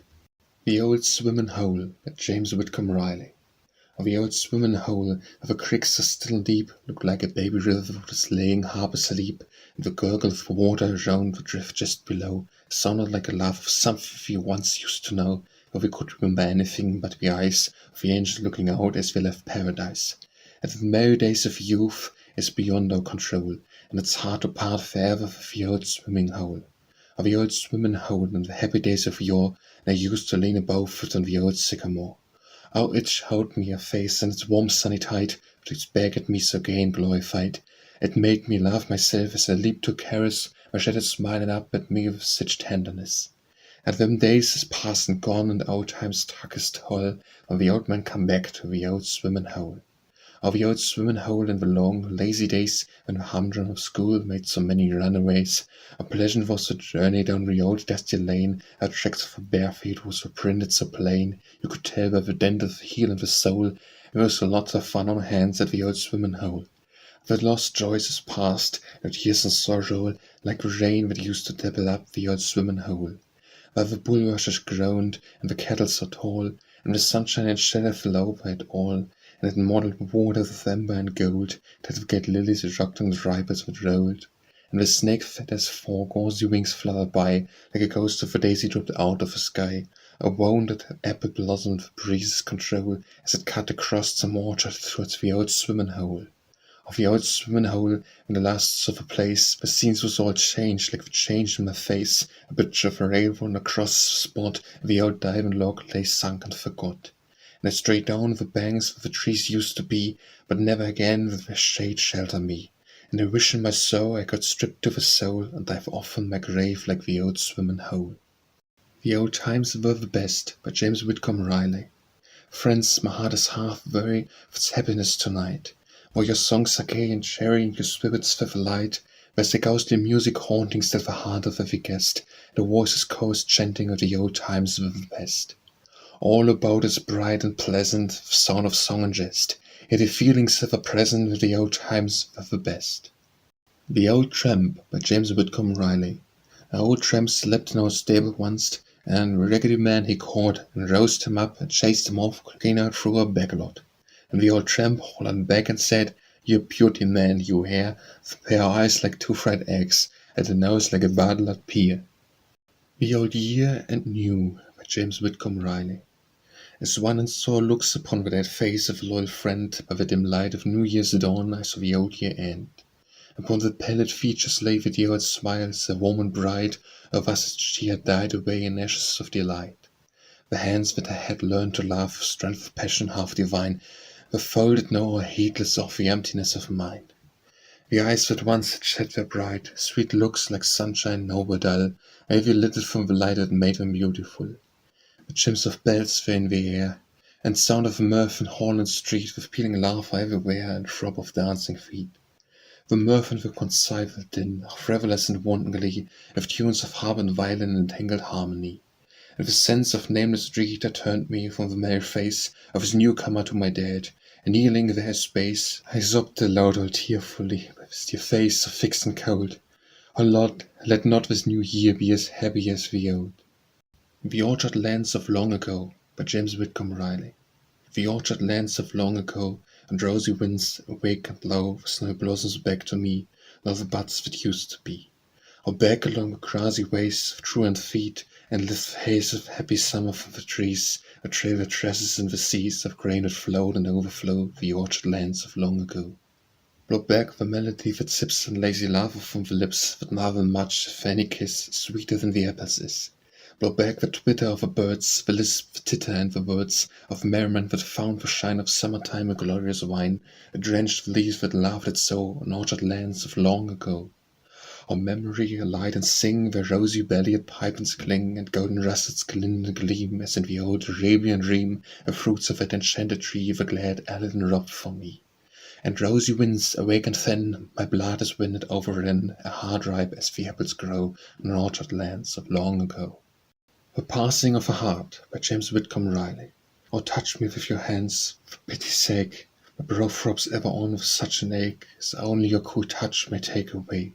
And so I pray you, touch me with your hands. Touch me with your hands, smooth back the hairs you once caressed and kissed, and called so fair that a dream its gold would whir alway. And lo, today, oh, touch me with your hands. Just touch me with your hands, and let them press the very eyelids with your old caress, and lull me till I sleep. And go your way that death may say, he touched her with his hands. The Plain Human by James Whitcomb Riley. Season of snows and season of flowers, season of loss and gain. Since grief and joy must alike be ours, why do we still complain? Never all failing from sun to sun, my intolerant brother, you were just a little too little of one, and much too much of the other. The Quest by James Whitcomb Riley. I am looking for love. It is past this wave of eyes as blue as the skies of May, the face as fair as the summer dawn. You answered back, but I wander on, for you say, oh yes, but his eyes were grey, and his face as dim as a rainy day. God friends, I query your search for love, his eyes are as blue as the skies above, and his smile as bright as the midst of May, and the true bird pipes, as he passed this way. And one says, aye, but his face a luck frowned as he passed, and his eyes were black. Oh, who will tell me of love? I cry. His eyes are as blue as the midday sky, his face as bright as the morning sun. You answer and mock me, every one, and his eyes were dark, and his face was one, and he passed you frowning and wandered on. But stout of heart will I onward fare, knowing my love is beyond somewhere, the love I seek with the eyes of blue, the bright sweet smile unknown of you. And on from the hours trade is found, I should sing sonnets the whole year round. The Rain by James Whitcomb Riley. The rain, the rain, the rain, it gushed from the skies and streamed like awful tears. Of sick man thought, how pitiful it seemed. And he turned his face away and stared at the wall again. His hopes nigh dead, his heart worn out. Oh, the rain, the rain, the rain. The rain, the rain, the rain, and the broad stream brimmed the shores. And the river crept over the reeds and the roots of sycamores. A corpse whirled by in a drift, the boat had snapped its chain. The hoarse voice, mother shrieked and raved, of the rain, the rain, the rain. The rain, the rain, the rain, pouring with never pause, the fields and green byways, how beautiful it was. And the new-made man and wife stood at the window pane, like two glad children kept from school. Oh, the rain, the rain, the rain. The Rainy Morning by James Whitcomb Riley. The dawn of the day was dreary, and blowing clouds so hard wept in a silent soar, and the sweet sunshine lay dead. And the wind came out of the eastward like an endless sigh of pain, and the leaves fell down in the path and river in the falling rain. I tried in a brave endeavour to court my half of the sun, and the strings would slacken ever, and the task was a very one. And so, like a child impatient and sick of discontent, I bowed in a shower of teardrops and mourned with the instrument. And lo, as I bowed, the splendour of the sun bent over me, with touches warm and tender as a father's hand might be. And even as I felt its presence, my clouded soul grew bright, and the tears like a rain of morning melted in mists of light. The Rainbow Tree by James Whitcomb Riley. When autumn shakes the rainbow tree, it's a long sweet way across the orchard. The bird sings low as the bumblebee, it's a long sweet way across the orchard. Poor shotpig, he says he, when autumn shakes the rainbow tree, there's enough for you and enough for me. it's a long sweet way across the orchard. For just two truant lads like we, an autumn shakes the ramble tree. There's enough for you and enough for me, it's a long sweet way across the orchard. When autumn shakes the ramble tree, it's a long sweet way across the orchard. The molding's out to peep and see, it's a long sweet way across the orchard. The dark sage dawn and the moon swings free, there's a far lone call, picky, picky, and two boys are glad enough, free, it's a long sweet way across the orchard. For just two truant lads like we, when autumn shakes the ramble tree, there's enough for you and enough for me, it's a long sweet way across the orchard. The Rapture of the Year by James Whitcomb Riley. While skies glint bright with bluest light, through clouds or rays of fields and town, leaves go dancing left and right, and orchard apples tumbled down. While schoolgirls sweet and line of street lean against the wind and feel and hear, as they get hard like a lava's beat, so reigns the rapture of the year. The how and hey and whoop hooray, the winter clouds be looming. Remember a November day is merrier than mildest May, with all her blossoms blooming. The birds in scattered flight are blown aloft and lost in dusky mist, and truant boys get home alone, leave skies of gold and amethyst, where twilight falls and echo calls across a haunted atmosphere, with low sweet laughs at intervals, so reigns the rapture of the year. The ho and hey and whoop hooray, the winter clouds be looming. Remember a November day is merrier than mildest May, with all her blossoms bloom. The Rider of the Knee by James Whitcomb Riley. Knightly rider of the knee of proud prancing anchory, gaily mount and wave a sign of that mastery of wine. Pet thy steed and turn him free, knightly rider of the knee. Sit thy charger as a throne, lash him with thy love alone. Sitting him only with a spur of such bit as may occur, knightly rider of the knee, in thy shriek of ecstasy. Would, as now we might endure, train is one of a miniature, rule at the reign of me, knightly rider of the knee. The Ripest Peach by James Whitcomb Riley. The ripest peach is highest on the tree, and so love beyond the reach of me is dearest in my sight. Sweet breezes blow hard down to me where I worship no. She looms aloft where every eye may see, the ripest peach is highest on the tree.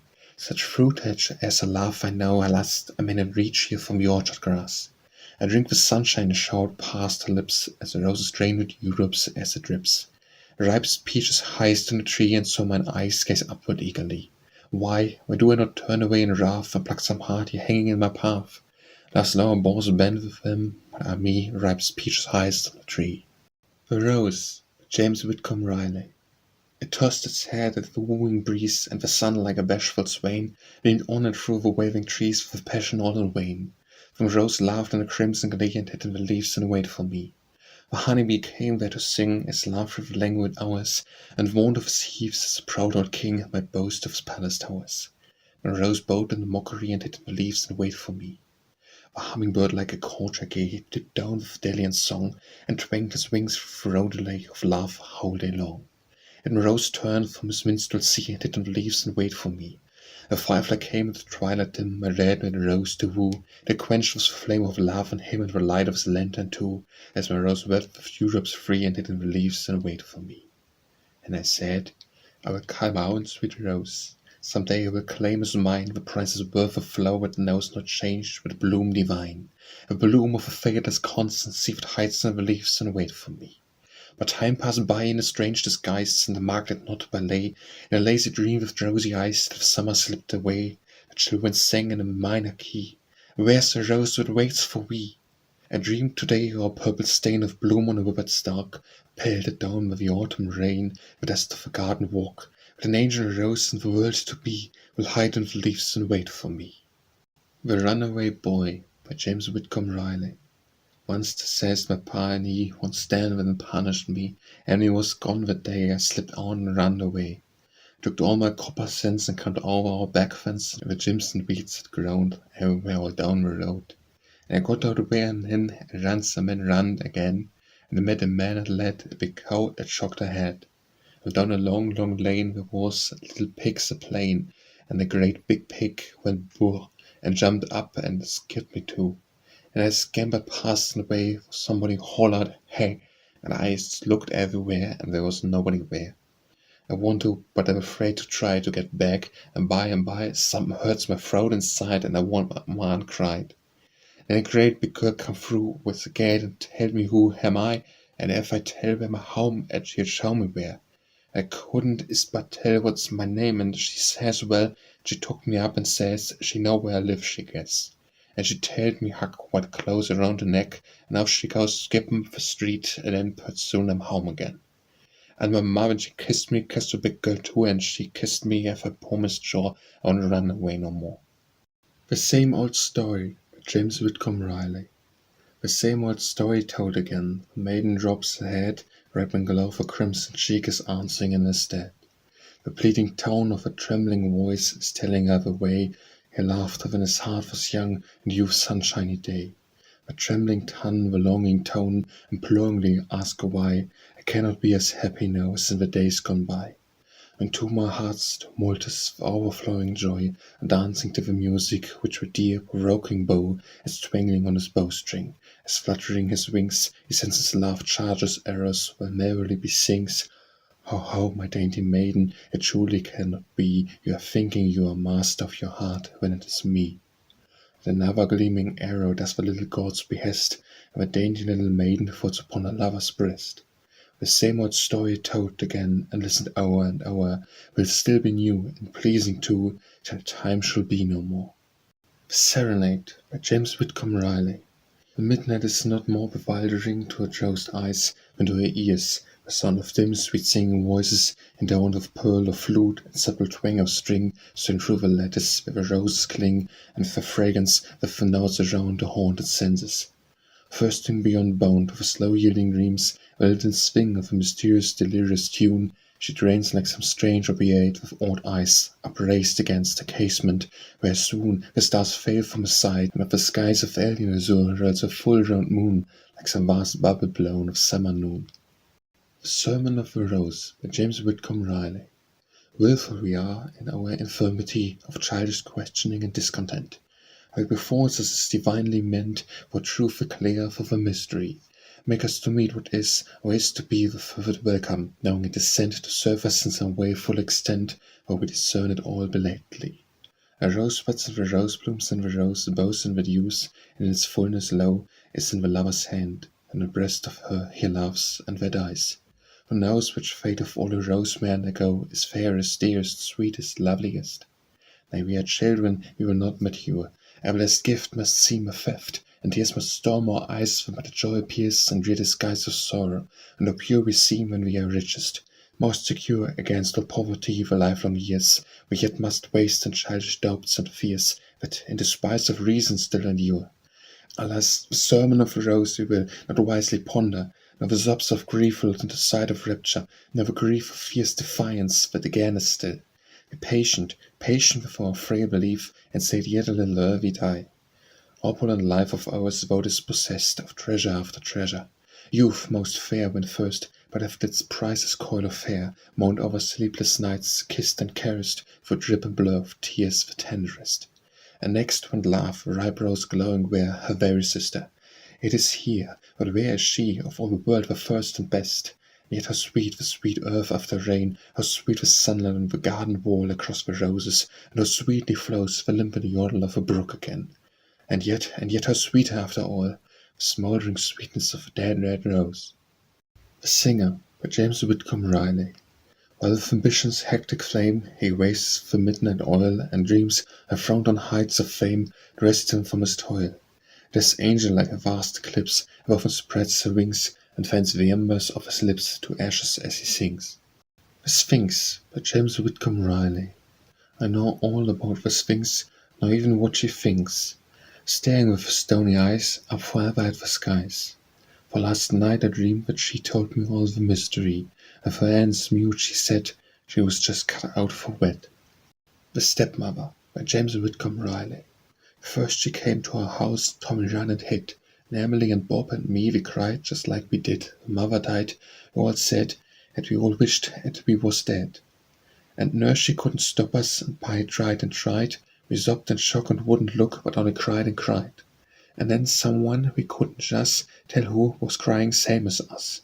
Our stepmother, yes it was her arms around us all, 'cause Tom slid down the banister and peeked it from the hall. And we all laughed too because she's poor and good as mother was. The touches of her hand, by James Whitcomb Riley.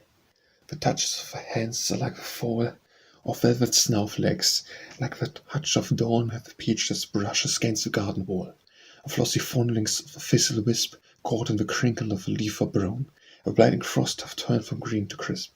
Soft as the failing of the duskest night, the touches of hands in the delight, the touches of hands like the dew that falls so softly down, no wonder knew, the touch whereof save lovers like to one, as twain lights are ranked and in. Are rarely soft the touches of the hands, as traces fires in enchanted lands, or pulse of dying fay, or fairy sighs, or in between the midnight and the dawn, when long unrest and tears and fears are gone, sleep is moving down the lids of very eyes. The Treasure of a Wise Man by James Whitcomb Riley. Of a night was dark and the night was late, and robbers came to rob him. And they picked the locks of his palace gate, robbers but came to rob him. They picked the locks of his palace gate, seized his jewels and gems of state, his coffers of gold and his priceless plate, the robbers that came to rob him. But loud laughed he in the morning red, for of what had the robbers robbed him? How hidden safe as he slept in bed when the robbers came to rob him, they robbed him not of a golden shred, of a childish dreams in his wise old head. They welcome to all things else, he said, and robbers came to rob him. The Twins by James Whitcomb Riley. Once the picture of his pa, the other on her ma, just the bossest pair of babies that the mortal ever saw. And we love them as the bees love the blossoms of the trees, a riding and a romping in the breeze. Once got a mummy's eyes as soft and blue as April skies, with a smart sort of a smile like a yes, and a mouth about her size. Dimples too in cheek and chin, and my lips just wallets in, a going to work, a getting home again. And the other, well, they say that he's got his daddy's way, or being rather sober-fied or a roofer extra gay, that he either cries his best and loves his holy nest, like all electric buttons in the West. Look at her and look at him, talk about and help him. Roll 'em up in dreams together, rosy arm and shabab limp. Oh, we love him as the bees, love the blossoms of the trees, riding and a romping in the breeze. The Watches of the Night by James Whitcomb Riley. And the waiting in the watches of the night, the darkness, desolation, and contrition and affright, the awful hush that holds us shut away from all delight. We have very memory with every very ghost, recounting ever over ever aching loss it knows. We have very eyelids gasping ever for repose, and dreary watches of the night. Dark stifling dark, the watches of the night, with tingling nerves attention, of a blackness flashes wide, of spectral visitation smitten past the inner sight, what shuddering sense of wrongs we've wrought that may not be redressed, of tears we did not brush away, of lips we left unpressed, the hands that feel it fall, all the loyalty unguessed, the empty watches of the night. What solace in the watches of the night, what frailest step of hope to stay, what faintest shaft of light? Do we dream and dare believe that by never weight of right of our own poor weak deservings, we shall win the dawn at last, our famished soul find freedom from this penance for last, the faith that leaps and lightens from the gloom that flees aghast, shall we survive the watches of the night? One leads us through the watches of the night, with the chief intercession of our loved ones lost to sight. He is with us through our trials, in his mercy and his might. Our mothers swear about him, all our sorrows disappear, to the silence of our sobbing as the prayer the Master hears, and his hand is laid upon us with tenderness of tears, and warning of the watches of the night. The Wife Blessed by James Whitcomb Riley. In youth he wrought, with eyes a blur, long-faced and long at hair. In youth he painted her sister of the year, who clasped not but felt the stir of pinions everywhere. She lured his gaze in braver days, entranced him siren-wise. He did paint her through haze of sullen paradise, with scars of kisses in her face and embers in her eyes. And now, nor dream nor wild conceit, though faltering as before, for tears he paints her as is meet, tracing with your face o'er, with patience meek and sweet, as Mother Mary wore. The Willow by James Whitcomb Riley. Who shall sing a simple ditty about the willow, dainty fine and delicate as any bending spray, and Dandel's high the dainty bird that flutters there to trill a tremulous tender song of greeting to the May. Bravest too of all the trees, none to match your daring, first of greens to greet the spring, lead in leafy sheen, I and you the last, almost into winter wearing, still the leaf of loyalty, still the badge of green. O my lovely willow, that waters let your graces, where lone with limp kisses lave your leaves above, flashing back your sylvan beauty, and in shady places, peering up of glimmering pebbles, like the eyes of love. Their Sweet Sorrow by James Whitcomb Riley. The meet to say farewell, the way of saying this is hard to say. Holds her hands an instant, wholly distressed, she unclasped it slowly, Lenses gaze endlessly off the printed page which she recurs to, with a new moon shoulder, glimpses of the lace mist that enfold her. The clock, beneath its crystal cup, discreetly clicks, quick up. Attention circles both her slender wrists, and their raised eyes flash in splendor. Even as he feels his dazzled own, then blindingly round either thrown, and feels the stress of arms that ever strain tremblingly, and never, never. Is whispered brokenly with half a sob, like a belated laugh, while coyingly their blood kiss closes, sweet as with your slip to the roses. Them flowers, by James Whitcomb Riley. Take a fella at sick and laid up on the shelf, all shaky again and poor, just all so knocked out he can't handle himself with stiff upper lip any more. Shut him up all alone in the gloom of a room as dark as a tomb and as grim, and they can send him some roses in bloom, and you can have fun out of him.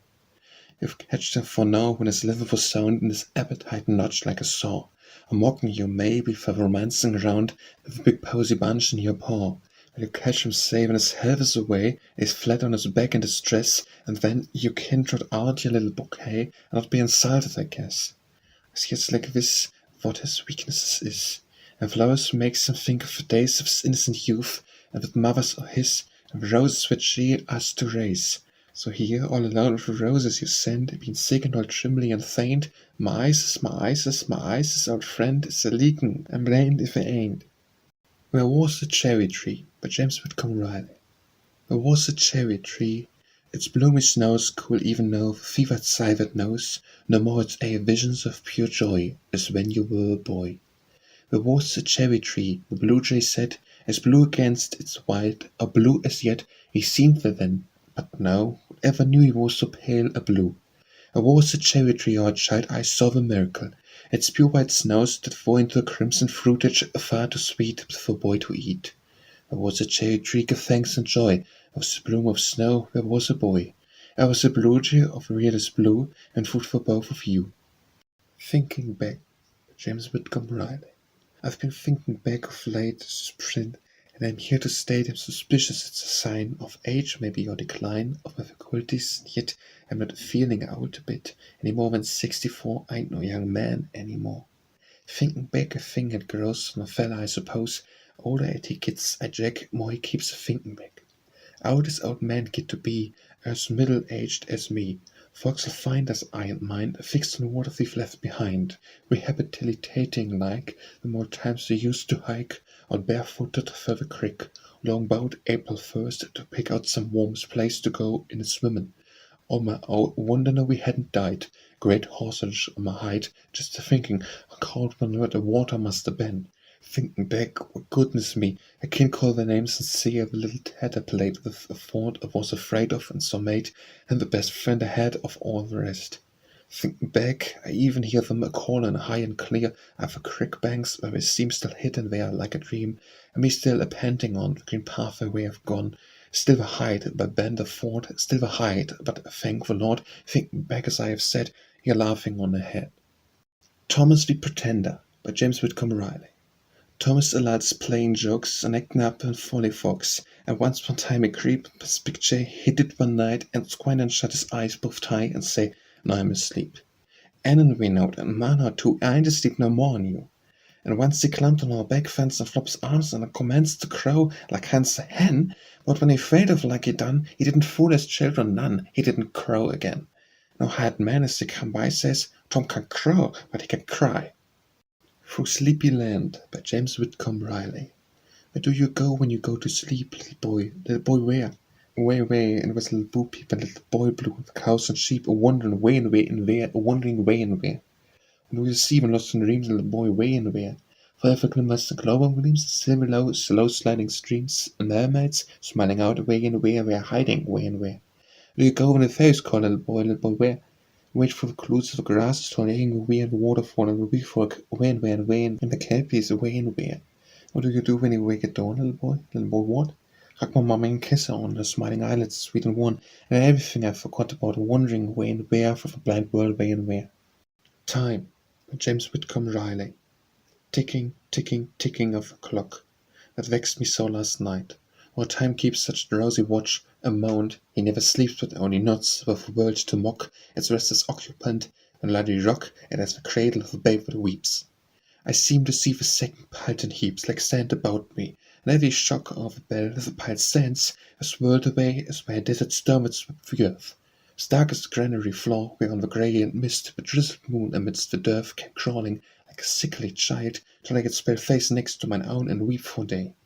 Wait for the morning hour, we wait indeed for daylight, or toss about through stress of vacant armed desires and emptiness of all the warm touches that we need, and warm kisses upon which we feed our famished lips and fancy. May God bless the stuffed lips of us, for but one carries warm as the yearning blood our poor hearts bleed. A wild prayer, bind the pillow, praying so, toss the silent velvet, and mourn for dawn. And the clock's second dribble out of the woe, and time be drained of sorrow. Long ago we heard the crowing clock with answer drawn, as hoarsely sad, as throat as sobs. Pray on. To a boy whistling, James Whitcomb Riley. The smiling face of a happy boy with its enchanted key is now unlocking in memory my store of a heartiest joy. And my lost life again today in pleasant colours all aglow, from rainbow tints to pure white snow, is a panorama sliding away. Whistled air of a simple tune eddies and whirls my thoughts around, as fair balloons of whistled down sail through the air of June. A happy boy with untaught grace, what is there in the world to give? You can buy 1 hour of the life you live, of a trivial cost to your smiling face. To Annie, by James Whitcomb Riley. And the lids of dusk are falling over the dreamy eyes of day, and the whippoorwills are calling, and the lesson laid away.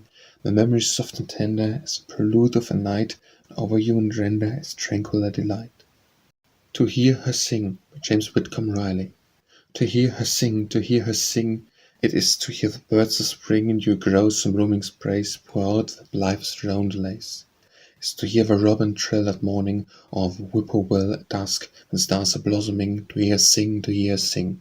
To hear her sing, it is to hear the love of childhood ringing clear in woody path or grassy lane, our feet may never fare again. Faint, far away as memory drills, is to hear the village bells at twilight, as the truant hears them hastening home with smiles and tears. Such joy it is to hear her sing before the love of everything. The simple things of every day grow lovelier than words can say. The idle brooks that purl across the gleaming pebbles and the moss, we love no less than classic streams, the Rhines and Arnos of our dreams. To hear her sing with folded eyes, it is to span the Venetian skies, to hear the gondoliers refrain, or troubadours of sunny Spain. To hear the bulbul's voice with chocolate throat to trill the lalarook, would wonder we in homage bring our hearts to her, to hear her sing. To my good master, by James Whitcomb Riley. And fancy always at the desk, from white, the most betreasured books ranged neighbourly. The rarest rhymes of the land and sea, curious tongue, thine out face glorified, who holdest thy gilded quill and laughing eye, givest higher welcome even unto me, profane was thine attic sanctity, to briefly visit, yet to still abide, and felt of thy sorcery of wit, and thy song's most exceeding dear conceits. A lips cleft the ripe core of all sweets, with poems like nectar issuing wherefrom thy gentle utterance do overcome my listening heart and all the love of it. To Robert Burns, by James Whitcomb Riley. Sweet singer that I love amazed, I only sin with eager haste, as Macbeth lips over haste so he yet sing, Hail thou blessed gaze in heavenly. The Welaki in a candy phrase, no country layers, no ladly ways, could gar me free blame, or praise, or proffer hand. Randy, Robbie, and his lace, we gather stand, and Savy's hemly lines ascend, with jingling words at eager hand, and echo with thanks that vent, flavy to me, like simmer brooks, only a band, a wimpling glee. And fancies with you in, apart the clouds aboon the scene, and who was born and peer tween, I seen a spot in the highlands half so green and unforgot. I seen a storied castle hall, with banners flaunting on wall, and servant page and ready call so grand to me, as any pure courtesan with all its poverty. Where were the simple daisy grew, so bonny sweet and modest too, where lit and filled its reed head view, or sacred grace, and eyes weeping tears or dew, bedropped face. For where the heather bluebirds fling their songs of fragrance of spring, to where the laverock soars to sing, still lives thy strain, where the birds are twittering sangs like thine ain. And I belight, or sun or moon, by banks or air or bonny dune, or water still in a tender tune, but sweeter seems, because we pured the limpid rune through red dreams. Weil prim lippen laughen eve, or shocks them griefly, and had no sympathy with so abode, I gave the tears as free as ever gold. And said is we by my name, to see pleased up we seek a flame, that the pretentious stars of flame won't blink as glent, to see her simple worth my shame the brightest glint. To Santa Claus by James Whitcomb Riley. Most tangible of all the gods would be, or Santa Claus, own since infancy. As first we scamper to we, now as when take us as children to the heart again. Be wholly good to us just as of old. His pleasant father let mine arms enfold us, home from the heaven of the love, nor the cheer and wholesomeness wealth. For lone reality, for now so long, life's unrealities have wrought us wrong. Ambition hath allured us, fame likewise, nor will promise honour in men's eyes. Throughout the world's evasions, wilds and shifts, were only bits stable as the gifts. A grateful king re-ruleth from the lap, crowned with little tinselled soldier cap. A mighty general, a nation's pride, or gives again a rocking horse to ride, and while the glad begrove as the grim, or truest the drum thou givest him. The sculptor's chisel at the mirth's command is as a whistle in his boyish hand. The painter's model fadeth utterly, and there thou standest and he paint with thee.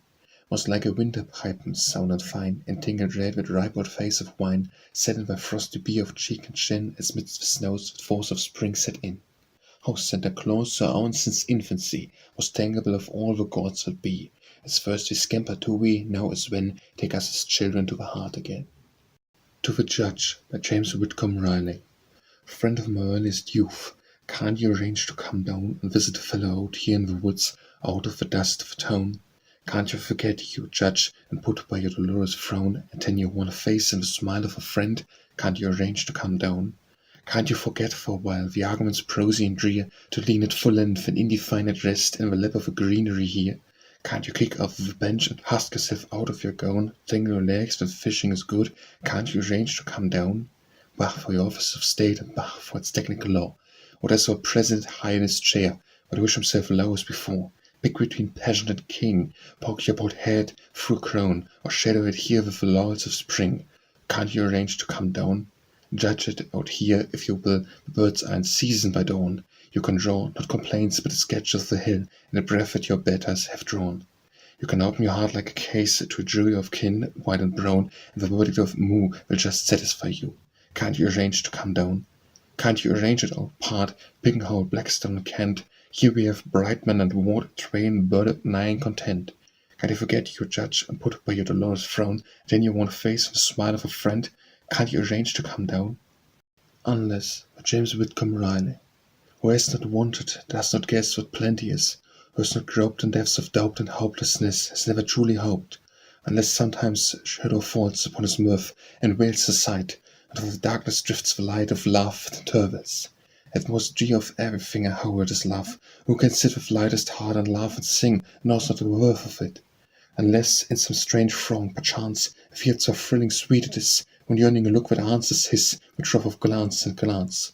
Who knows not pain, knows not, alas, what pleasure is, who knows not of the bitter cup that will not pass, knows not the taste of love. O souls that thirst, and hearts that fast, and natures faint with famishing, God lift and lead and safely bring you to your own at last. Wait for the morning, by James Whitcomb Riley. Wait for the morning, it will come, indeed, as surely as the night hath given need. The yearning eyes at last that strain their sight no more unanswered by the morning light. No longer will they vainly strive for tears, to pierce the darkness of their doubts and fears, but above embalming dews and rays of dawn, will smile the rapture of the darkness drawn. Wait for the morning of a smitten child, scorned, scrooged, and persecuted and rewired, athirst and famishing, none pitying thee, crowned with twisted thorns of agony. The faintest gleam of sunlight through the dense infinity of gloom to lead thee whence. Wait for the morning, it will come, indeed, as surely as the night hath given need. Want to be who a mother is, James Whitcomb Riley. Want to be who a mother is, want to be who a mother is.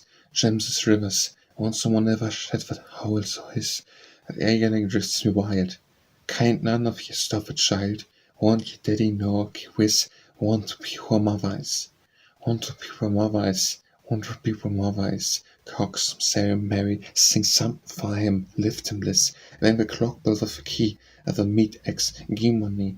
Listen to the blank so is, want to be who a mama is. Want to be where mother is, want to be where mother is. Preach a castle, pound at night without pulpit always.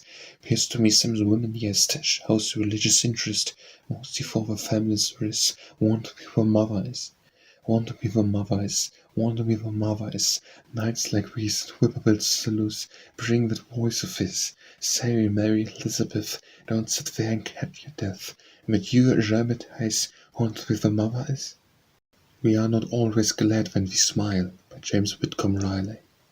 We are not always glad when we smile, over a face and are gay, and the world we deceive may not ever believe we could laugh in a happier way. Yet down in the deeps of soul of times, our faces aglow, a snake and a moan, which we know of alone, and as only the hopeless may know. We are not always glad when we smile, for the heart in the tempest of pain may live in the guise of smile in the eyes, as a rainbow may live in the rain. In the stormiest night of our woe may hang out a radiant star, whose light in the sky of despair is a lie, as black as thunderclouds are. We are not always glad when we smile, and the conscience is quick to recall to all the sorrow and sin we are hiding within, as plain in the sight of the Lord. Ever, oh ever, till pride and evasion should cease to defile the sacred recess of a soul we confess, we are not always glad when we smile. We must believe, by James Whitcomb Riley. We must believe, being from birth endowed with love and trust, born unto loving, the simple just with love, with faith, even with blossom face, the babe drops dreamward in its resting place, intuitively conscious of a sure awakening to rapture ever pure, and sweet and saintly as a mother's own, or the old father's, as his arms are thrown our wife and child, to round about from weave and wind, and bind them as one harvest sheaf of love, to cleave to and forever cleave. Lord, I believe, help for mine unbelief. We must believe, appealed since infancy to seek some clear fulfillment, still the fatal seekers here, for never have we seen perfection of the glory we are ever seeking for. But we have seen all mortal souls as one, have seen its promise in the morning sun, its blessed assurance in the stars of night, the ever dawning of dark to light, the tears downfalling from all eyes that grieve, the eyes uplifting from all deeps of grief, yearning for what at last we should receive. Lord, I believe, help for mine unbelief. We must believe, for still all unpassed our hunger goes from life's first waking to its last repose. The briefest life of any babe or man, outworn even the untold span, is each a life unfinished, incomplete, for we spin or we outworn or unworn feet, denied one toddling step, or there must be some fair green flowery pathway endlessly winding through lands Elysian. Lord, receive and lead us as thine own child, even the chief of us who didst the mortal life achieve. Lord, I believe, help thou mine unbelief. We do sigh instead of sing, by James Whitcomb Riley. Rain and rain and rain and rain, yes, the thief muttered grimly as the grim refrain, and thunders uttered. All the heavens under cloud, all the sunshine sleeping, all the grasses limply bowed with the weight of weeping. Sigh and sigh and sigh and sigh, never end of sighing. Rain and rain for our reply, hopes half drowned and dying. Peering through window pane, naught but endless raining, endless sighing, and as vain, endlessly complaining. Shine and shine and shine and shine, ah, today the splendor, all this glory yours and mine, God but God is tender. We to sigh instead of sing yesterday and sorrow, where the Lord was fashioning this for our tomorrow. Where the weather talk, by James Whitcomb Riley. It ain't no use to grumble and complain, it's just as cheap and easy to rejoice. God sorts out the weather and sends rain, and rain's my choice. When dwindled to all intents, or they're apt to grumble some, puts most to trust in Providence and takes things as they come. That is the commonality of man that's lived as long as me, has such a world enough to learn, we're not the bloss of a concern. Of some, of course, it's different. I've seen young men that knowed it all and didn't like the way things went on this terrestrial ball. But all the same, rain someday, rain just as hard on picnic day, and when the rain wanted it, it maybe wouldn't rain a bit. In this existence, dry and wet, will overtake the best of man, so in its gift clouds shall shed the sun of now and when. But maybe, while you're wondering who you fool like lend your umbrella to, and wanted out of the sun, and you'll be glad you ain't got none. It aggravates farmers too, waste too much wet, too much sun, a work waiting around to do before the plowing's done. And maybe, like as not, the wheat, just as it's looking hard to beat, catch the storm and just about the time the corn's a jintin' out. These here cyclones are fooling around, backyard crops with wind and rain, yet the corn with the well hat down, the elbow up again. My eyeless senses I can see in mortals such as you and me, afford nature's wise and hands are like horns of providence. At any use to grumble and complain, it's just as cheap and easy to rejoice. God sets out the weather and sends the rain, but rain's my choice. When age comes on, by James Whitcomb Riley. When age comes on, the deepening dusk is where the dawn once glittered splendid, and the dew and honey drips from red rose lips was kissed away by me and you. And now across the frosty lawn black footprints trail, and age comes on, and age comes on, and biting wild winds whistle through out at hopes that age comes on. When age comes on, our tide of raptures long withdrawn for blackened summer floods, and fling here at our feet our childhood sweet, and all the songs we used to sing. Old loves, old friends are dead and gone, old fate lost, and age comes on, and age comes on. Poor hearts, have we not anything but longing left when age comes on? Just as of old, the world rolls on and on. The day dies into night, night into dawn, dawn into dusk, through centuries untold, just as of old. Time loiters not, the river ever flows, its brink a wide of blossoms or of snows, its tide a warm with spring or winter cold, just as of old. Lo, where's the beginning, where we end, of living, loving, longing? Listen, friend, God answers with silence of pure gold, just as of old. When early March seems middle day, by James Whitcomb Riley. When country roads begin to fall, and mottled spots of damp and dust, and fences by the mark and draw along the frosty crust, the graphic silhouettes, I say, the spring is coming around this way. And morning time is bright with sun and keen with wind, and both confuse the dancing, glancing eyes of one with tears that ooze and ooze. The nose tip sweeps as well as way, the spring is coming around this way. And suddenly some shadow bird goes wavering beneath the gaze, and through the hedge the moan is heard of kine with fain would grace in grasses new. I smile and say the spring is coming around this way. The knotted horsetails are untied, and tempest's whistle here and there. Clumsy midst the latest sight, and shoppers' hands are bare, and ships are thick where children pray. The spring is coming around this way. And through the twigs of farmer tramps, fruits are chunking beneath the trees, and fragrant hints of sugar camps stray in every breeze. And when March seems middle day, the spring is coming around this way. And calls are changed to laughs, and when our frowns melt into smiles of glee, our blood flows out again in streams of ecstasy, and poets wreak their roundelay. The spring is coming around this way.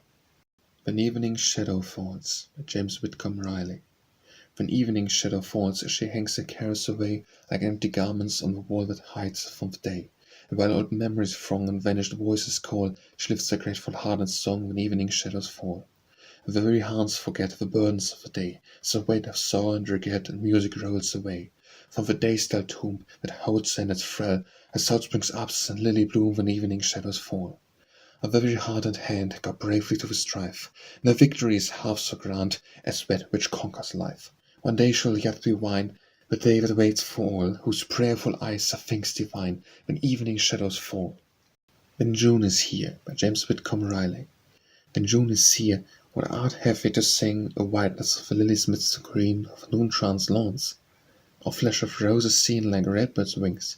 Or earliest ripening prince-harvest apples have the clawed eyes cling around winey juice oozing down between the peakings of a robin, or lean the undergrass lost in marvelling? Of cool term of morning at the stir of those breaths from wood and meadow walks, the bob-white's liquid yodel and the whir of sudden flight, and the milkmaid talks across the bars and tilted barley stalks, the dewdrops glint in webs of gossamer. When my dreams come true, by James Whitcomb Riley. When my dreams come true, when my dreams come true, shall lean from out my casement in the starlight and the dew, to listen, smile and listen to the tinkle of the strings of a sweet guitar my lover's fingers fondle as he sings. And as the nude moon slowly, slowly showed us into view, shall I vanish from his vision when my dreams come true? When my dreams come true, shall the simple gown I wear be changed to softest satin, my maiden-braided hair be revelled into flossy mists of rarest, fairest gold, to be minted to kisses more than any heart can hold? Or the summer of my tresses shall my lover light to the fervour of his passion, when my dreams come true? And when my dreams come true, I shall bide among the sheaves of happy harvest meadows, and the grass and leaves shall lift and lean between me and the splendour of the sun, till the noon swoons at the twilight, and the gleaner's work is done.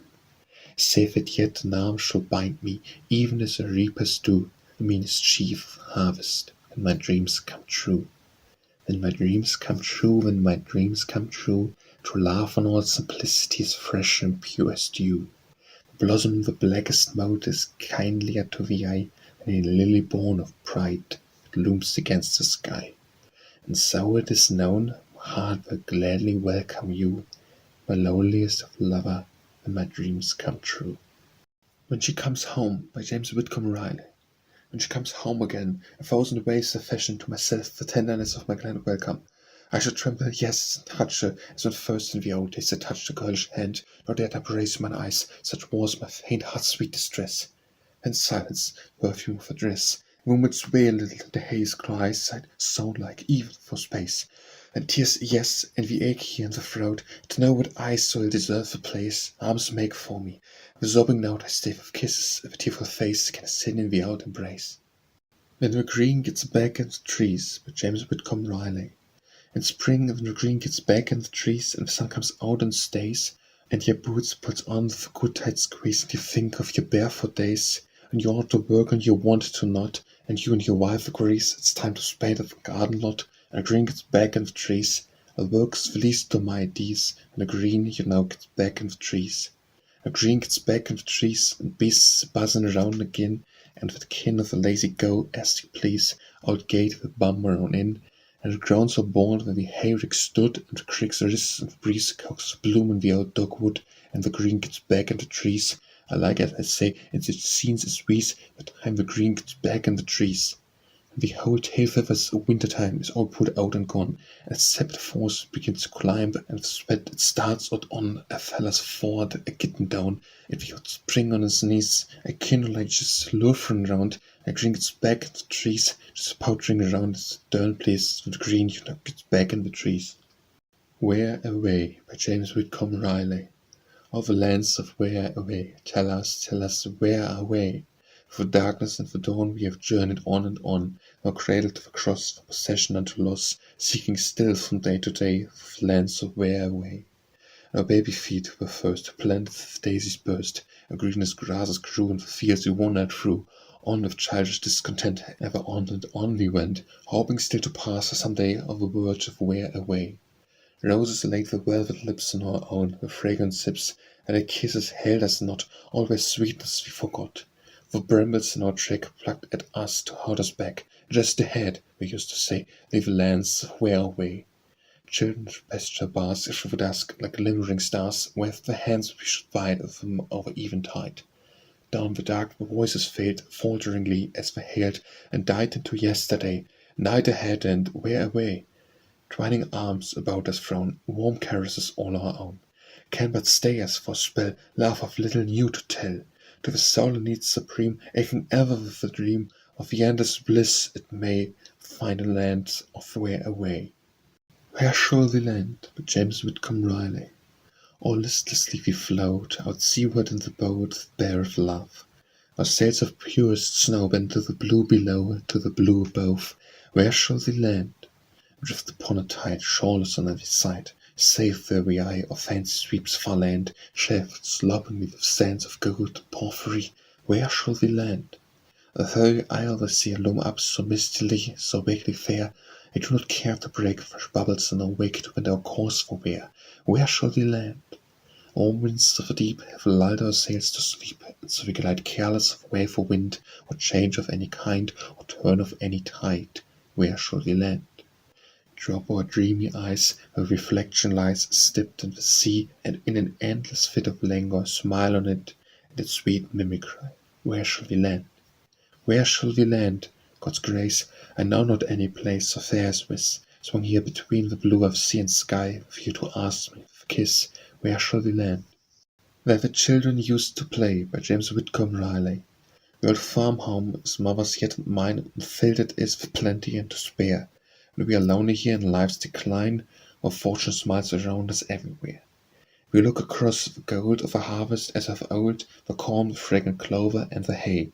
But most we turn our gaze, as with eyes of our children, to the orchard where the children used to play.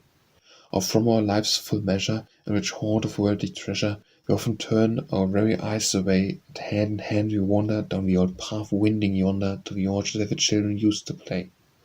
Our sloping pasture lands are filled with herds, the barn and granary bins are buying an hour, a grove's a paradise of singing birds, a woodland brook leaps laughing by the door. Yet lonely, lonely still, let us prosper as we will, our old hearts seem so empty everywhere. We can only through mist see the faces we have kissed in the orchard where the children used to play.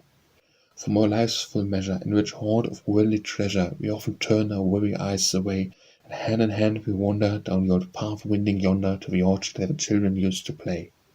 While the musician played, by James Whitcomb Riley. Out was but a dreamer had where the musician played, and here the sky and here the glad out ocean kissed the glade. Here the laughing ripples ran, and here the roses grew, and through kissed every man at the voyage of the crew. Our sinking sails and lazy boats dropped on the breathless breeze, so the fields of marigolds our eyes swam over the seas. And here the eddies lisped and purled around the island's rim, and up from out the underworld we saw the mermen swim. And it was dawn on middle day and midnight, for the moon on silver rounds across the bay had climbed the skies of June, and the glowing, glorious king of day ruled over his realm, the stars of midnight glittering over his diadem. The seagull reared on languid wing, in circles around the mast. We heard the songs of sirens sing as we went sailing past, and up and down the golden sands 1,000 fairy throngs flung at us from the flashing hands the echoes of their songs. It was but a dream I had while the musician played, for here the sky and here the glad out ocean kissed the glade. Here the laughing ripples ran, here the roses grew, and through kissed every man that voyaged with the crew. Who bides his time, by James Whitcomb Riley. Who bides his time, and day by day faces defeat full patiently, and lifts the mirthful roundelay that the poor's fortunes be. It will not fail in any qualm of poverty the paltry dime, it will grow golden in his palm who bides his time. Who bides his time, he tastes the sweet of honey in the saltest tear, and though he fears with slowest feet, there runs to meet him drawing near. The birds heralds of his course, like a never-ending rhyme, roars his bloom and his applause, who bides his time. Who bides his time and fevers not in the hot race that none achieves, shall the cool reverend law wrought of crimson berries and leaves. He shall reign a goodly king, and sway his hand o'er decline, with peace on his signet ring, who bides his time. Who Santa Claus was, by James Whitcomb Riley. Just a little bit of fella I remember still, used to almost cry for Christmas like a youngster will. 4th of July's nothing to it, New Year's ain't a smell, Easter Sunday, Circus Day, just a dead still. Lousy foe at night, you know, to sit around and hear the old folks work the story of the sledges and deer, and Santy scooting around the roof, all wrapped in fur and food, long before they knowed who Santa Claus was. Used to wait and sat up late a week or two ahead, couldn't hardly keep awake, and I wouldn't go to bed. Kitten stood near the fire, mother sat near, darning socks and rocking in his creaky rocking chair. Pop kept and wondered where the rest of the money went, and quarreled with his frosted heels and spills the liniment, and had me a dreaming sly bells when the clock a whir and buzz, long afore I know who Santa Claus was. This fireplace could figure how a Santa could manage to come down the chimney like they said he would. Wished they could hide and see him, wondered what he'd say if he catched a fella layin' fair weather way. I bet him liked him same as if he had, trying to pat me on the back and say, "Look here, my lad, here's my pack, to tap yourself, like all good boys does," long afore I knowed who Santa Claus was. Wished that Jan was true about him as appeared to be. Truth made out the lies, like was that's good enough for me. Wished that just was so confident I could just go wild of hang up stockings like a little child climbing in my lap tonight and begging me to tell about the reindeers and old Santy, which he loves so well. I was sorry for this little girl's sweetheart of his long before she knows who Santa Claus is. Winter Fancies, by James Whitcomb Riley. Winter without and warmth of wind. Winds may shout and the storm begin.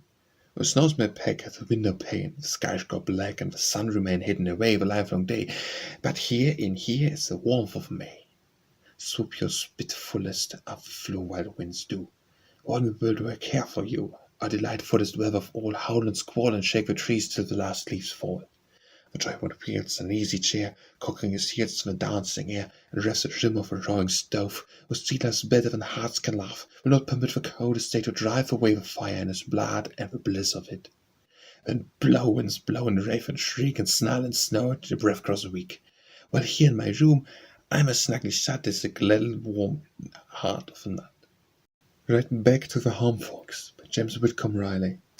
My dear old friends, It just beats all, where you write a letter, so's ever, last line beats the first. And the next one's better.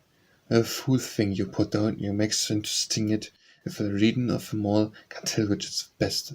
It's all so comforting and good, it appears like I almost hear you, and get Mr. Shabby, you know, hitch my G up near you, and it smiles at you like the sun across the whole prairies in April when the force began and country couples marries.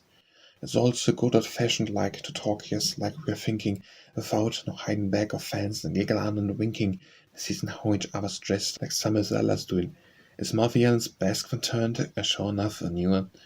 Steve's different hind yes, I let the king talk a worse for mayor blame eyes glassed, yes, cause he hadn't ought to. And so straight on that living till all of us feels some way, just like a Compton was the best, so we get up to come away. It's we're like old friends like you, just cause you so biden. If I was built to live, keeps a prince beside him, who be amongst the folks that kept me alas, thinking of him and sort of aching all the time, and I'm how laughing. Says folks, you know, I guess laugh so I wouldn't live without them. I couldn't even rap a sleep with what I dreamed about him, and every minded God, I guess, and all love one another, just like one family, me and Pa, Madeline and Mother.